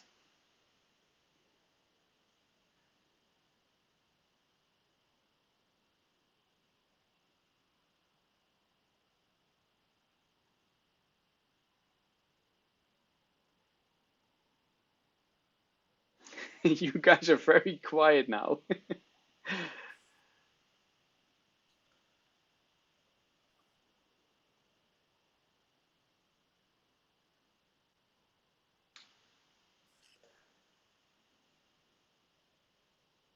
Yeah, curious why he said so, right? Yeah, exactly. Yeah. It's like, huh, what would make somebody say this? Right? Yeah, very good point, huh? Yeah. What other thoughts do you guys have when you read this statement?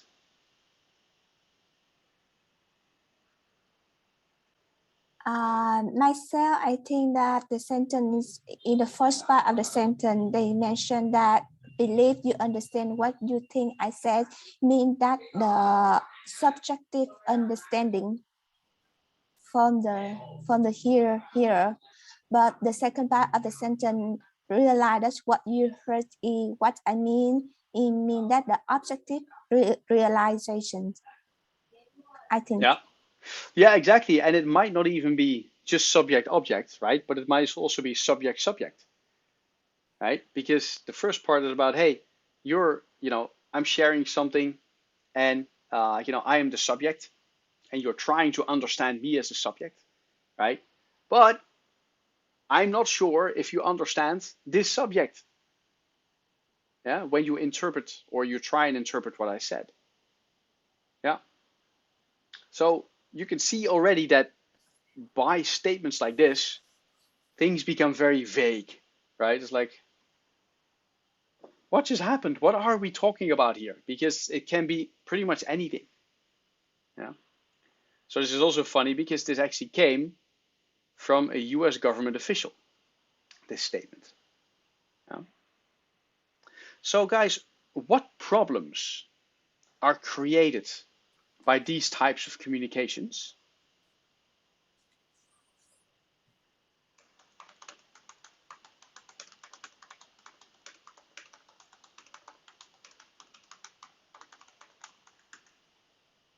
What problems are created by these types of communications, guys?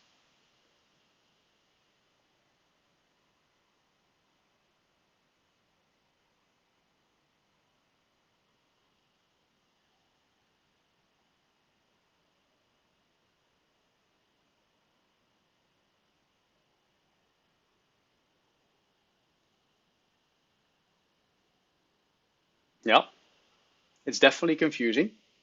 Yeah, and I guess confusion is what's actually created. Yeah, and yes, Mr. Chan, also a good point. Yeah, what you understand might not exactly is what I meant. Yeah, yeah, that's the quote, right? So when you know that sometimes this communication is so unclear, yeah, what does unclear communication cause in an organization? Distrust. Oh, that could happen. Yeah, that people actually don't trust each other anymore. Yeah, good point. What else? What else could happen? So misunderstanding. Yeah, misunderstanding. And as a result of this misunderstanding, what might happen, Mr. Viet? By the failure of the activities or they do the wrong way. Yeah, exactly. So people make mistakes. Yeah, they do stuff the wrong way, Yeah. wrong activities. Yeah, I see already in the chat also like the wrong action plan. Yeah, or yeah, a waste of time and effort. Yeah, very true. Because when we speak in riddles, right, and we spend a lot of time communicating vague terms and things that nobody understands, we waste a lot of time and effort. Yeah. And then you also mentioned that there's distrust, right? So why does this kind of communication create distrust? Why is that? Yeah, so I think the way the official said, I'm not sure you realize that what you heard is not what I meant.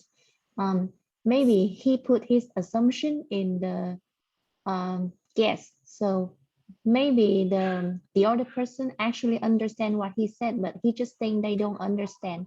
So it caused disconnection and also disappointment from the listener. Yeah. Very good. Yeah, very good. Because when we share this kind of strange communication and people don't understand what's going on, what happens is that you start to blame others, or you start to blame the situation, or some people just get angry. It's like, what the hell are you saying? I don't understand it. Just tell me what's going on, right? So even that reaction can create like basically a bad feeling, yeah, and with that distrust.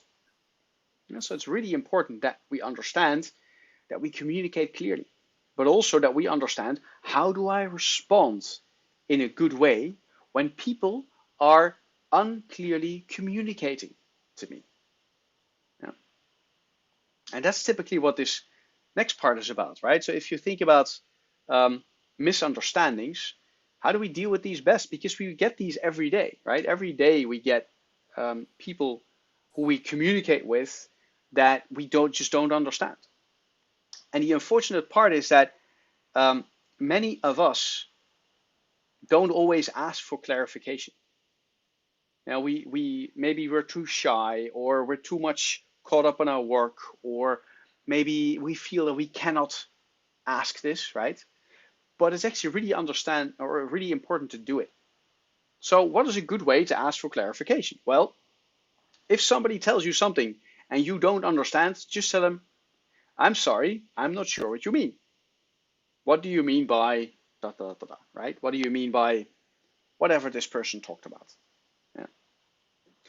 And it sounds very simple and straightforward, but this is actually really important because not many people do it, yeah, in our day-to-day work. And it's so important to actually ask for clarification. Yeah, because if you remember, one of our main principles for communication is that I understand the other person. That's my focus. I want to understand what you say. But when somebody speaks in riddles, yeah, we need to figure out what's really going on.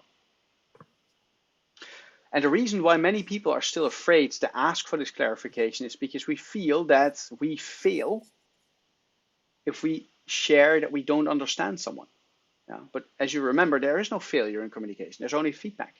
So when somebody tells you something that you don't understand, it's okay to ask for feedback. And also, there are no stupid questions when it comes to asking for clarification. There aren't.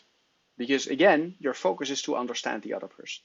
So it's okay to ask for, to clearing up things that you don't get. Yeah? And this is something that we actively need to do. And one of these places where this happens the most is in team meetings. Yeah? Many times you see people discuss certain things in team meetings, and not because they mean badly, but just because they formulate a message in a certain way, they tend to share it in a way that maybe not everybody understands. And when somebody speaks in a meeting and other people don't understand, and you see one person put up their hand and says, actually, I'm sorry, I'm not sure what you mean. What do you mean by this and this project. And when that person asks that question, you hear many people around you think, I wish I asked that question. Because actually the question that is on your mind many times is also on the mind of other people who are listening. Yeah, so you are never alone with your questions. You are always somebody, who asks a question that somebody else also is thinking about. Yeah, the trick is now to trigger ourselves to actually ask that question and to make sure that there is clarity about what we communicate about together. Yeah. Okay. And that brings us to our next topic. And this is just very much like an open question, right? So I mentioned earlier on that one of the reasons in many organizations, again, this is all over the world, right, that this research has been done, that in many organizations still people blame each other when things just don't work out. And it's a human trait, and it's understandable, and it's to some extent okay as long as we know that this is happening, right? But if you'd ask yourself, hey, I blame myself in the past, or I blamed other people sometime in the past, and I probably will do it in the future, and I am just as human as you guys, right? So I do it too. But if I would want to stop blaming each other, or if we would want to stop blaming each other, how would we do that? What is a good way for us to stop blaming each other? Yeah. So what I'll do again is, like, in small groups, I'd like you guys to discuss it in small groups. Yeah, to think about, hey, what are some tips or some ideas that we can give each other to stop blaming each other? What would maybe the top 3 things be to stop blaming each other? Yeah, so quick exercise. I'll put you in breakout rooms. Yeah, and see. Yeah, we'll make it 4 rooms. So guys, just a couple of minutes. Just have a few pointers for each group how we can stop blaming each other. Yeah. Good luck.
All right.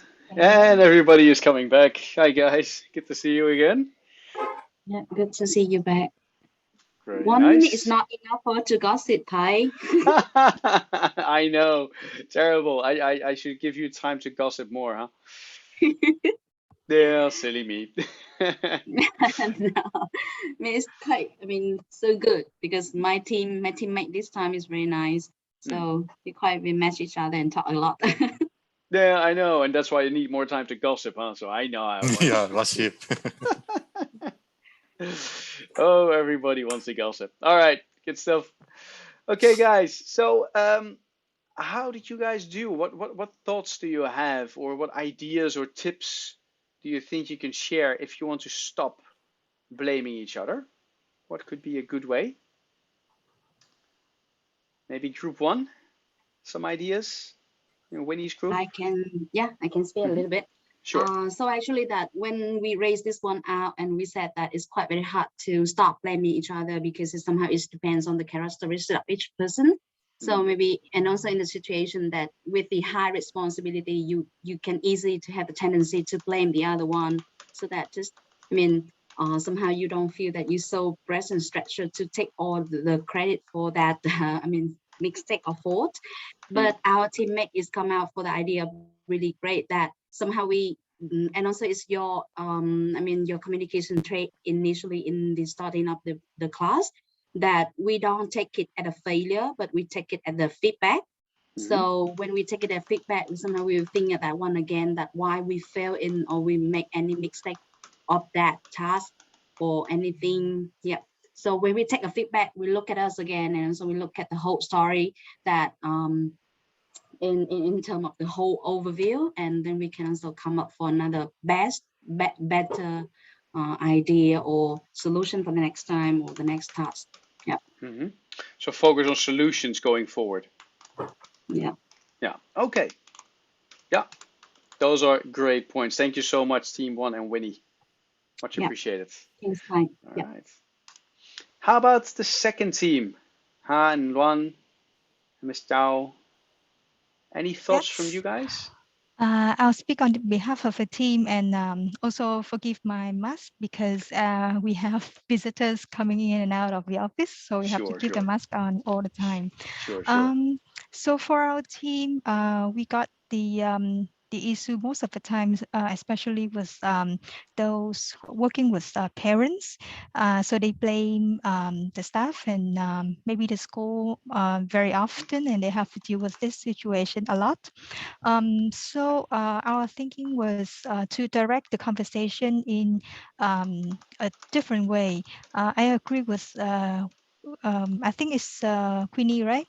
So I agree that we focus on the solution going forward rather than just paying attention to the causes, which may get us going on and on with all of the blaming. And also for especially for parents, I think it's best to distract them, get them something else, get them something that I think that they want, so that we can stop all of the blaming. Okay. So do you have any good tips to distract the parents?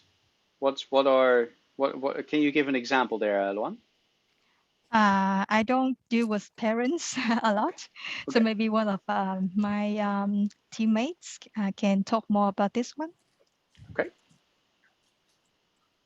Thank you. Thank you, Luan, for sharing from room 2.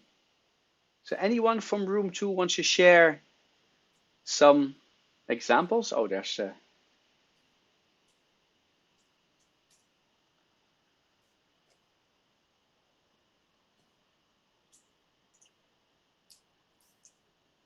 So Miss Ha or Miss Chow or Miss Quinn, can you give an example maybe about how you might want to distract the parents?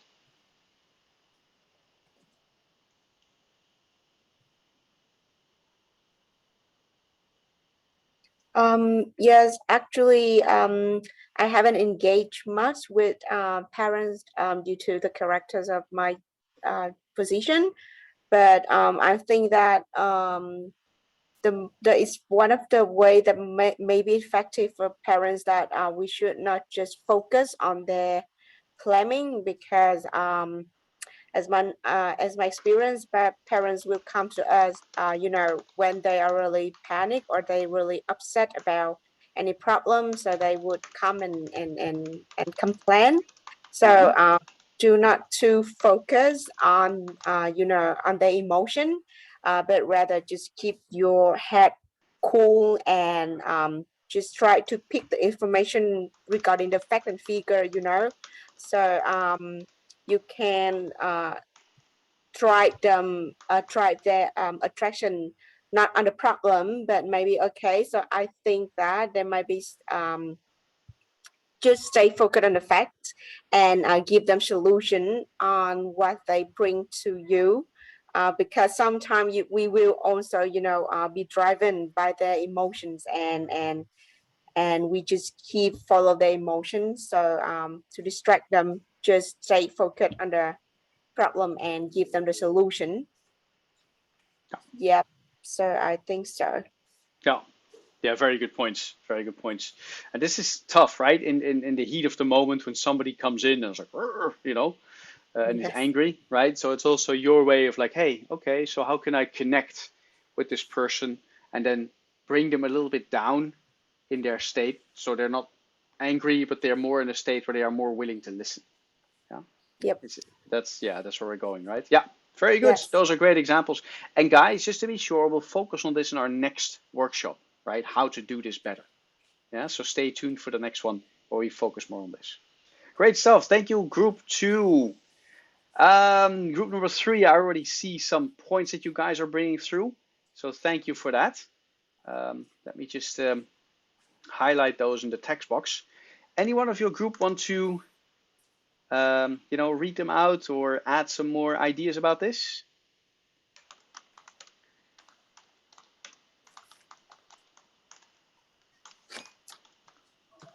Yeah, so because we have a member in our group is from event team, so they share that maybe on the spot, there would be no time for actually for blaming. So everyone's go for the solution first at that time, and later on in a debrief section, everyone will work together and give feedbacks on what can be improved next time.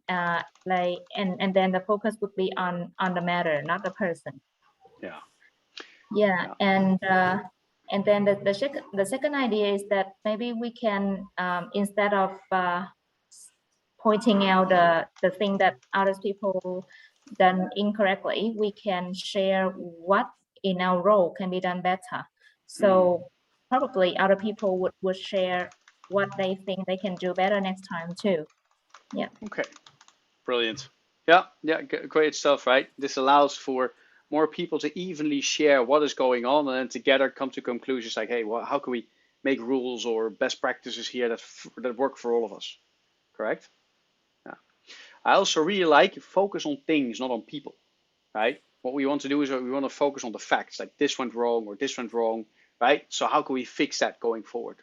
And not on people like you did it wrong or you did it wrong, right? Because that's not going to work out. Yeah. Yeah. Very good point. Thank you, group number 3. Well done. Okay. How about group number 4? What were your thoughts around how to stop blaming each other? Sorry, Coach, can you name the people in group number 4? Because we're not sure which group we are. Yeah, absolutely. Thank you. That's very good feedback. So that's Ms. Bin, Ms. Tran, and Nguyen. So yourself. Right. Okay. So I'm the one who took notes, so I will speak for the group. Great stuff.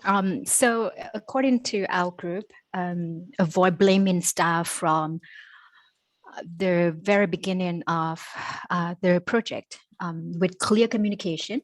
Make sure that everybody is aware of their responsibility of the action plan and the timeline. Everybody is on the same page. And everybody has to be to take accountability for their roles in the team. So instead of pointing finger at other people, everybody is should be able to see if there has been anything that they could have done better to maybe avoid the problem. Not blaming themselves, but honestly looking at what has been done, what could have been done to make the situation better. Mm-hmm. And the third point is, I think every single group has mentioned, is we focus on the lesson learned from the issue, from the event, and how we can do differently the next time to make things better. Yeah. Fantastic. Yeah, those are all some really good points, guys. That you are sharing. And it showcases like both projects, but also like day-to-day communication, both with people inside RMIT, but also outside of RMIT, right? Like parents or vendors or things like that. Yeah. So this is really good to share and to look at, right? Going forward. So well done. Thank you, group number 4, also for sharing your thoughts. I will save this slide and share with you guys later on. Yeah. But let me clear it, because otherwise we get a lot of text through the rest. So, knowing then how to communicate, how to listen, right? How to ask for clarification, and how to stop blaming each other. Let's look at our last topic, which is, well, what tool do we use in order to effectively communicate with each other? And especially lately, with all the lockdowns and all the online communication and all the stuff that's available, this sometimes can get a little bit confusing, right? Because sometimes we just share stuff and for some reason it doesn't land. The message is sent, but it doesn't land, or it lands in the wrong way. So let's focus first on why that is in the first place, right? It's very simple, because we have certain tools that we communicate with, right? When I am with you guys in the same room, then I can use all of my communication tools, right? Now that I have the camera on, that you can see me and hear me, there is to some extent that same effect, but only to some extent, because I'm not physically there. And it's really important to be physically there, because one of our main communication tools is body language. Now, we communicate by the way that we, position our body and have our facial expression. Our tone of voice is a second very important communication tool. And thirdly, the words that I say, the specifics, the language of the words that I say is also an important component in communicating.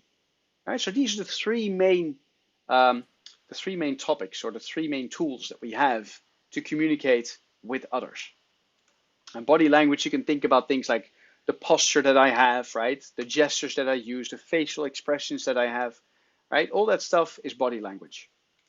Our tone of voice is basically how I vary my tonality, right? So especially in English, this works well, because when I want to emphasize something, my tone goes up, or when I want to ask a question, yeah. How about you guys, right? Then the tone at the end of the sentence goes up, yeah. But also, how loud do I speak? How well do I enunciate the words? And also, do I put pauses in my communication to emphasize things that are important? Yeah. Thirdly, words. These are also really important. So words are specifically what we say, the specific language or the specific words that are coming out of my mouth, right? The specific words I use.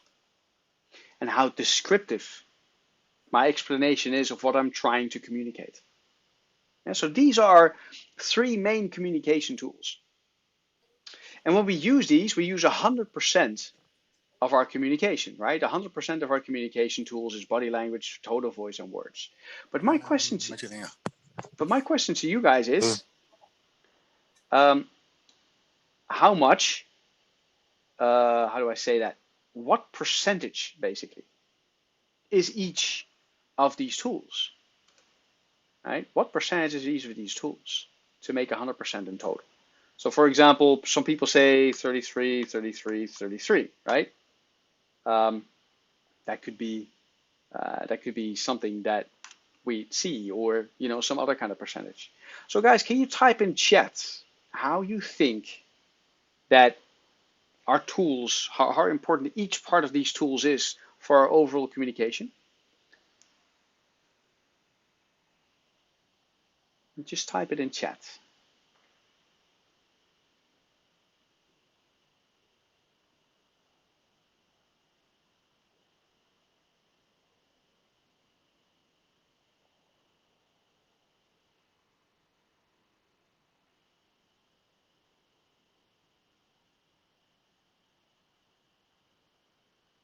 20, 30, 50. Okay, 10, 30, 60. Thank you, Ben. 30, 30, 40. Okay, so that's a bit more even divide, Jan. Thank you. Any other thoughts, guys? Okay, 20, 40, 40. So 20% body language, 40% tone of voice, 40% words, 20, 60, 20. Okay, so there's a lot of focus there from Din on the tone of voice, right? 25, 25, 50. So a lot of focus on the actual words, right, that are coming out. Yeah, okay. Okay, guys. Thanks for sharing all that. So the actual numbers are 55% of all our communication is body language. Let that sink in. So more than half of all of my communication towards you is how my facial expressions are, how my gestures are, what my posture is, right? And how I position myself towards you guys. Yeah. Our tone of voice is 38%. So the way that I communicate and the way that I vary my tone and how fast I speak or how slow, that's another really big chunk of our communication. Only 7% of our overall communication is expressed in the specific words that we use when we talk to people. And this tells us a little bit about why it is sometimes so difficult to communicate online. Because many times we use texts, right? And we type the words and we send them over so people will understand what we mean. But the problem is that when people cannot see our emotions or our facial expression or our gestures or other ways that we communicate, sometimes these words are just interpreted in the wrong way. Because just words can sometimes be very straightforward or very blunt or very to the point. Whereas when you then talk to somebody on the phone, they are much better able to explain to you what specifically they mean by just talking to you and having a conversation, because you can hear their tone of voice. Does that make sense? So this is why so much of online communication sometimes is challenging to us, right? Because we usually don't have the body language when we text. Yeah? And sometimes we don't even have the tone of voice when we text. Now, modern communication tools, guys, are actually great. Yeah, because, you know, we can translate and send lots stuff like literally the speed of light, right? I press it here, you guys find it in Vietnam. Fantastic, right? We can find it all over the world. It's very cheap, right? I can send texts and WhatsApp messages for free, to lots of people. You can get immediate reaction from people, so the speed of communication is much faster. And everything is in one tool, because I bring my phone or I bring my laptop or my tablet or whatever, and it's there, right? But there are also some cons to modern communication, which is, well, it's just impossible for actual relationship building. When I want to build a relationship with people and I type to them all the time, back and forth, that builds a bit of a relationship. But when I meet that person afterwards for the first time, then we need to figure out to get like, okay, who are you and how are things going and stuff like that, right? So then the relationship starts over, because then you actually see that person for the first time, right? When there's only focus on written communication for so much of the online tools, many things get lost in the translation, as you can see, right? It's also insecure from time to time because all the information is in one database. And what if that database is hacked, or if somebody has access to it that is not supposed to find the information? Yeah? And the third, or the fourth one, is also really important. We are in different generations. So guys, I am 45 years old, right? I'm a bit older. And that means that I'm working these days also with many people from Generation Z or Generation X and stuff. And we just have different approaches towards how we use communication tools, right? When you look at Gen Z, basically our youngest generation to now be part of the workforce, they have a very different way of communicating because they use apps much more, right? They do much more with texting or Zaloing or, sending things sometimes through groups in Slack or in Facebook or Instagram. So that's much more normal for people who are who are from a younger generation than the ones who are from an older generation, right? Like myself. And because of that, sometimes me as an old guy, sometimes am not at odds, but sometimes don't understand how Generation Z communicates this way, right? And there's also something for me there to learn, right? So all these things are, are a factor when we think about the communication tools that we use. So let's look at how we can actually use different messages with different tools. And the first one is live meetings, right? If you are having a live meeting, the best option, or the best way to look at a live meeting is when there's sensitive information that you share, right? A live meeting is great. If you need everybody to be in because everybody needs to hear exactly the same thing, yeah, that's also when you do a live meeting, because then you can be sure that everybody was in the same room and we discussed the same thing that was important to all of us. Yeah, that's when live meetings are best. Also, live meetings are great because we can actually separate work and private time. This is also important because when we are, for example, texting with people or doing things like Zoom now, it's pretty easy to also do that kind of stuff from the comfort of your home, or from a private time perspective. But live meetings are, hey, you are at work, so your focus needs to be here. So it's much easier for you to then just take it as work, right? And be focused on what's happening. Now, live meetings are also places where you can be direct and confrontational because you're in the same room, which means that you have 100% of your communication tools, which means that you have the ability to share exactly what it is in the most natural way. And this is very useful for people. So our second tool then is the webinars, right? So this comes close still to a live meeting, but not totally close. So webinars are also great for information sharing. Yeah. Also there you can share at least some of your communication tools by putting video chat on and using gestures and stuff. They're great for large groups, right? If you're gonna have let's say 200 people in the meeting, easy, you can do it through a webinar. Right? However, you don't know if everybody is always going to be focused on what's happening.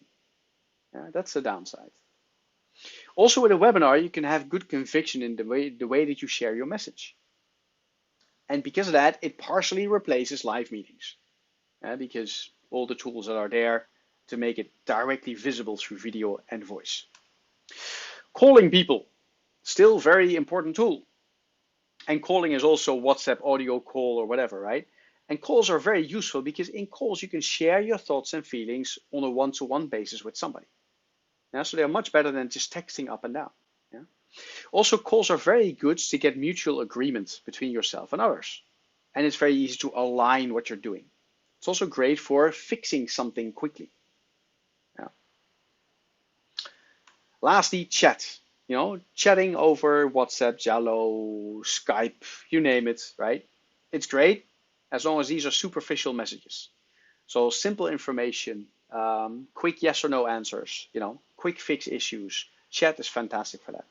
Also, chat is great to, for example, quickly share materials, right? And to quickly, showcase or share to people like where they find certain parts of information. But once you are diving more deeply into a conversation over chat, it becomes much easier to misinterpret what the other person is saying, right? I can just speak for myself, but I know this from experience from other people. I have had, not falling outs, but sometimes little fights over chat because I made a joke or I made a certain suggestive comment or kind of like a thingy that the person on the other side did not like. And I meant it really well. And if I would have shared this when I was in the same room with that person, it would have been fine. But because it was shared over chat, now we have a bit of an argument. Yeah. And then I need to talk to that person live again to make sure that we are good again. Yeah. And this happens over chat. Doesn't happen much over these other communication tools. Yeah. So that's the stuff that we also need to take into account as we use these different tools, right, for communication. You guys have any thoughts about this? Any thoughts at all about our modern tools and how it's, and how it supports our normal way of communicating as people?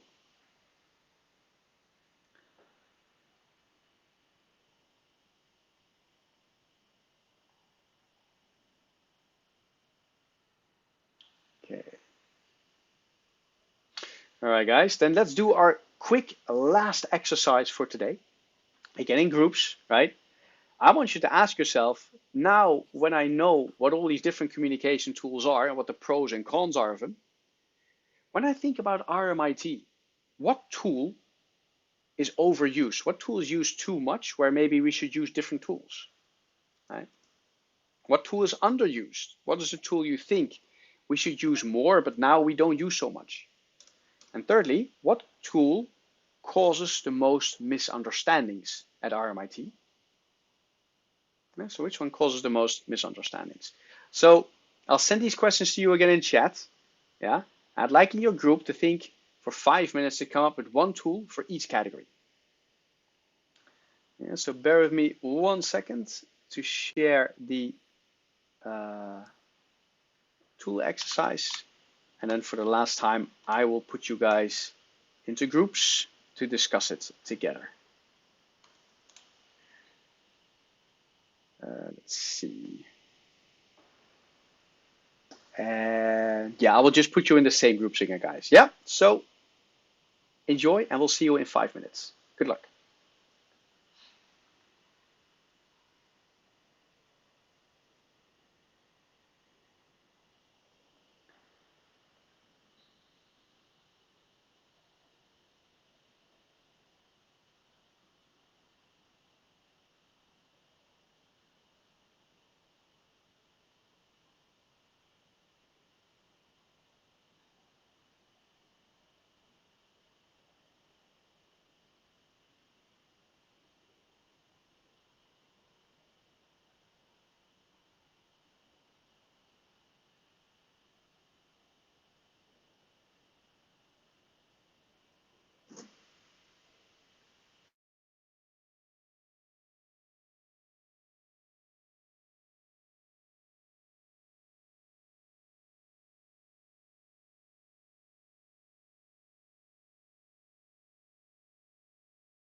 Hey guys. Hi, Just, Coach. just checking how you guys are doing. Yeah, Yeah. because in IMT we have just focus on Microsoft Teams communication to each other, and sometimes we have a town hall. That's kind of a big event for everyone focus just for delivery the message. So we use live in the Microsoft team as well. So we just wonder which one is overused and which one is underused, because we have just one tool. Right. Yeah, of course. And well, the thing here is also to think about, so, hey, but we use different tools, right? So Teams is definitely one, but you also use email, you use phone, you use texting each other, maybe Skype, maybe some other tools, right? So it's more about looking at all of these and then see, hey, which one is good to use, which ones is maybe like more difficult to use, you know? So it's more from that perspective. Yeah. Okay. Yeah. Thank you. Great stuff. Yeah. All right, guys. I'll leave you to it.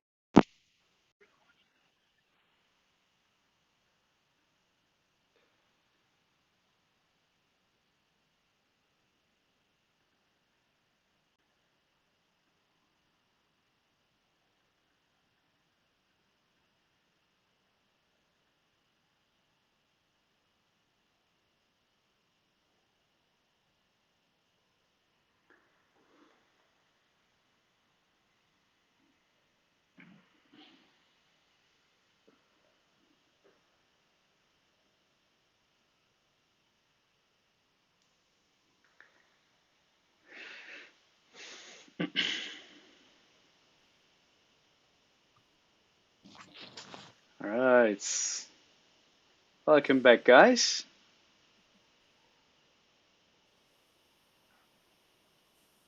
So people are starting to come back.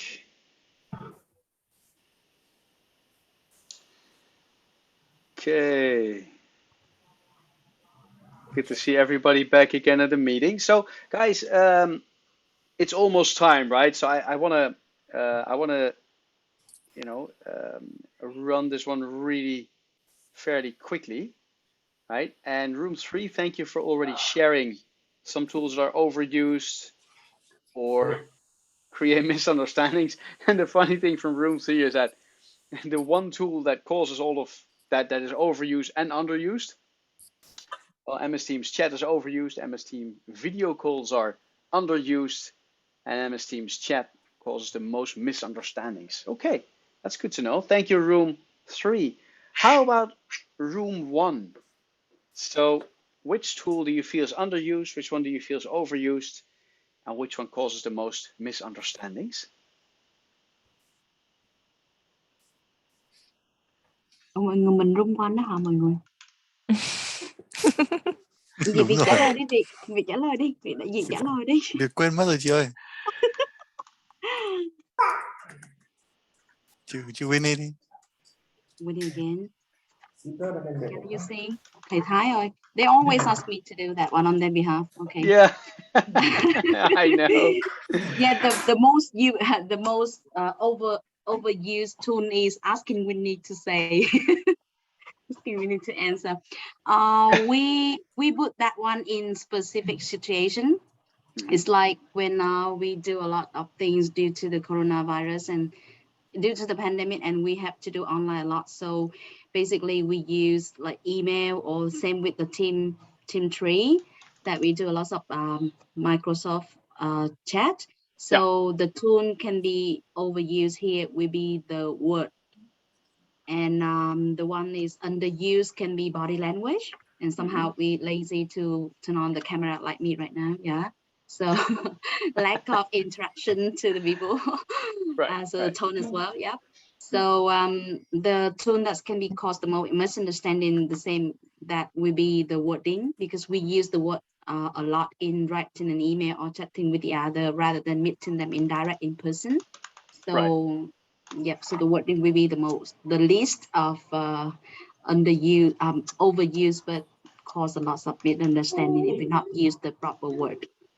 Yeah. All right. Great stuff. Thank you so much, Group 1 and Winnie, for sharing. Yeah, much appreciated. Good stuff. Very good. How about Group 2?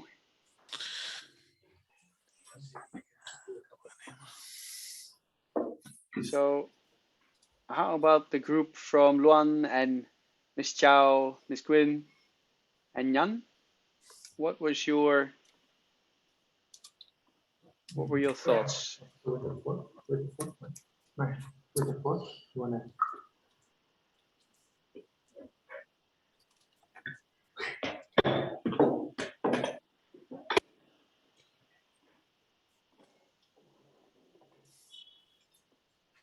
Hello, group 2.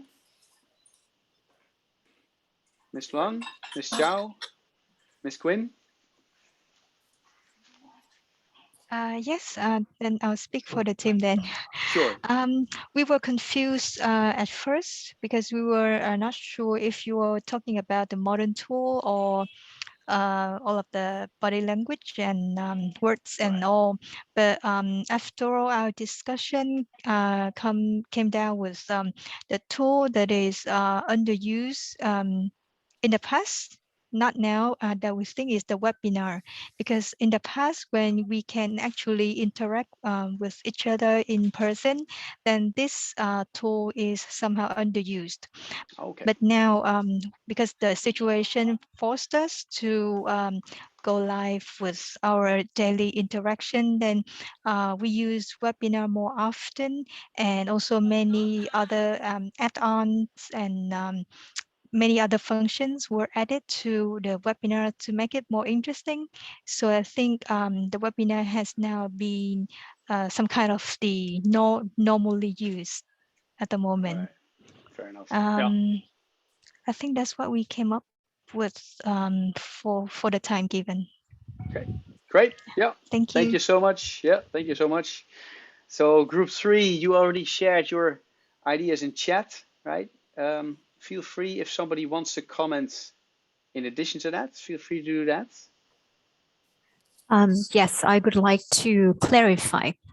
So nowadays with Microsoft Team, I think everybody feel like they can communicate and get an instant response from their colleagues on Microsoft Team. Yeah, but some of the conversation should have been recorded on email for later use. You know, for example, an instruction, for example, is an approval that should have been emailed and be recorded. And the most misunderstanding tool at RMIT at the moment is called, according to us, it's called ServiceNow. So this is a platform where people can raise questions and issue to a relevant department and to seek help. For example, if we have some problem with IT, we will raise a ticket to IT on ServiceNow and wait for them to come back to us and fix the issue first. However, it may take them weeks to come back to us for support, to support us. And thus create a lot of, that time. We don't have the tool to work. We have to wait for our work depends on somebody else. So that's, I don't think that's very sufficient. Yes, and our discussion was based on our understanding that your question is about the modern tool. Yeah. Very true. Okay. All right. Yeah, that sounds first. Yeah, very true. And you guys are sharing some really great examples there, man, because to your point, right? Email is still a great communication tool for history, right? And for tracking things and to tracking procedures, so people can go into that same conversation and find out, oh yeah, that's what I'm supposed to do. ServiceNow, well, these are some internal tools that any organization uses, in order to fix problems. And ServiceNow is actually came up as well in previous trainings from other groups at RMIT, where people say, well, ServiceNow is actually a great tool, but not enough people use it now, because now we just directly connect to somebody in IT, maybe through Jalo or through MS Teams chat when we need to get something fixed, right? So we're kind of like circumventing the official ServiceNow tool, right? And that can be for obvious reasons if you see that the support system itself is slow. Yeah, so these are good things to be aware of, right? And good ways to fix it, but also to understand, hey, but that's where we are actually not using the communication tools that we're supposed to be using. Yeah, so that's a good, that's a good thing to be aware of, I would say. Great. So thank you guys so much for sharing. It's this is good stuff that's very useful so we can understand what's going on, but also where we can make certain improvements if we would like to do that. Yeah, so good stuff. So we're almost at the end. I just wanted to give away some takeaways for communicating effectively using these online tools. So first one is use email for official messages, right? This is, and then basically these rules that I'm sharing are things that that I've used a lot at my previous employers, and they always worked, and to me they seemed like some really good standard rules, right? So use email for official messages, and if you have business email, respond within 24 hours, right? That's what we strive to do. So we also keep our inboxes clean, or as clean as possible. If you keep texting back and forth with somebody, at some stage you need to stop that. Just grab your phone and call somebody, right? Because then you can usually solve the question or the thing that you're talking about within, like, just a quick conversation and you're done, right? So that's usually a better way of a better spend of your time than just texting back and forth. If you're on the same floor, then walk over to somebody's desk and discuss it, yeah, instead of sending a text or sending an email, right? If you're on the same floor, it's actually much nicer just to see that person live and then have a conversation. As a ground rule, anything sensitive is always better explained face to face. This is just how people work, right? If it's sensitive, go to somebody and discuss it there. Yeah. When you do projects, this is where you want to use different tools in order to track projects directly. Yeah. So use one tool like Slack or Teams or stuff like that, just to work on that particular project that you're working on. So you don't have to fish for information from somewhere else. And lastly, be sensitive to different generations. Yeah, as I mentioned before, generations that are younger than mine, right? They typically are more used to texting and to sharing information over Jalo chats, and those kind of things. And it's more normal there also to share information this way, right? And let's focus here on like learning from different generations, where older generations showcase to younger generations like, hey, actual meeting face to face is great. And younger generations share with older generations, hey, texting for certain cases is actually much better because we can be faster, but also more to the point and in a better state of health, and also faster material sharing, right? So we need to be sensitive to both of these, right? Where we appreciate everyone and what they have to offer to the organization itself. So those probably are, some of the topics I would say, right? That we can take into account here. Yeah. So with that, we've discussed a lot of stuff today, which was good fun. Good session, I hope. You guys are very well interacting, which is great. Do you guys have any questions or any thoughts about today's content?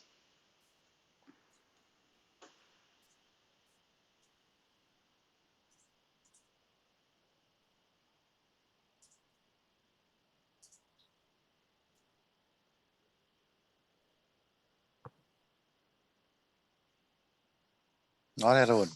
Sure, Mr. Viet, go ahead. No. All good at the moment. Yeah. Oh, good. Yeah. Okay, great. Good stuff. Thank you. Yeah. All right. Well, with that then, let's do a quick summary. Yeah. So I always do a summary, guys, because that's always the stuff that I want you guys to take away after the session, right? So we started today with the 3 communication principles. Yeah, where we focus on 1, treat the other person like they like to be treated. 2, we communicate to understand each other. And 3, there's no failure in communication, only feedback, right? Those are good grounding principles. Now, we miscommunicate in many reasons, but the main one is making assumptions, right? So checking assumptions is one of the best things we can do to make sure that our communication improves. We get different styles, as we can see, right? The socializer, the thinker, the driver, and the relator. And we've learned now a bit to recognize these communication styles, right? And know how we can communicate with them best. When I say no excuses, I always tell people, well, let's say, for example, for myself, I'm a socializer. I can tell people, well, I'm a socializer. I'm not very good at listening. I'm not very good at doing tasks, right? don't do that. Don't use it as an excuse, but use it as something you understand. Like, hey, this is a development point for me that I need to learn. So as a socializer, I need to get better at actually doing the task and following up, right? And being more detail oriented. And it's still a challenge for me, but I'm working on it, right? So that's what I mean by no excuses. Push yourself to ask for clarity if you don't understand something. Yeah, there are no stupid questions. Yeah, and like I said, there's no failure in communication, only feedback. So ask your questions, right? And don't be shy, because it's best for everyone if everyone understands each other. For listening, we use active listening and summary skills, yeah, to make sure that we are the best listeners that we can be. And for our overall communication tools, understand the pros and cons of using these tools in the workforce, so you can use your tools in the best possible way, right? Your body language, facial expression, tone of voice, and words. Relationship building here is the important thing, because that creates trust. The more trust there is, the more information is shared, and the more we can focus on sharing the right information that everybody understands.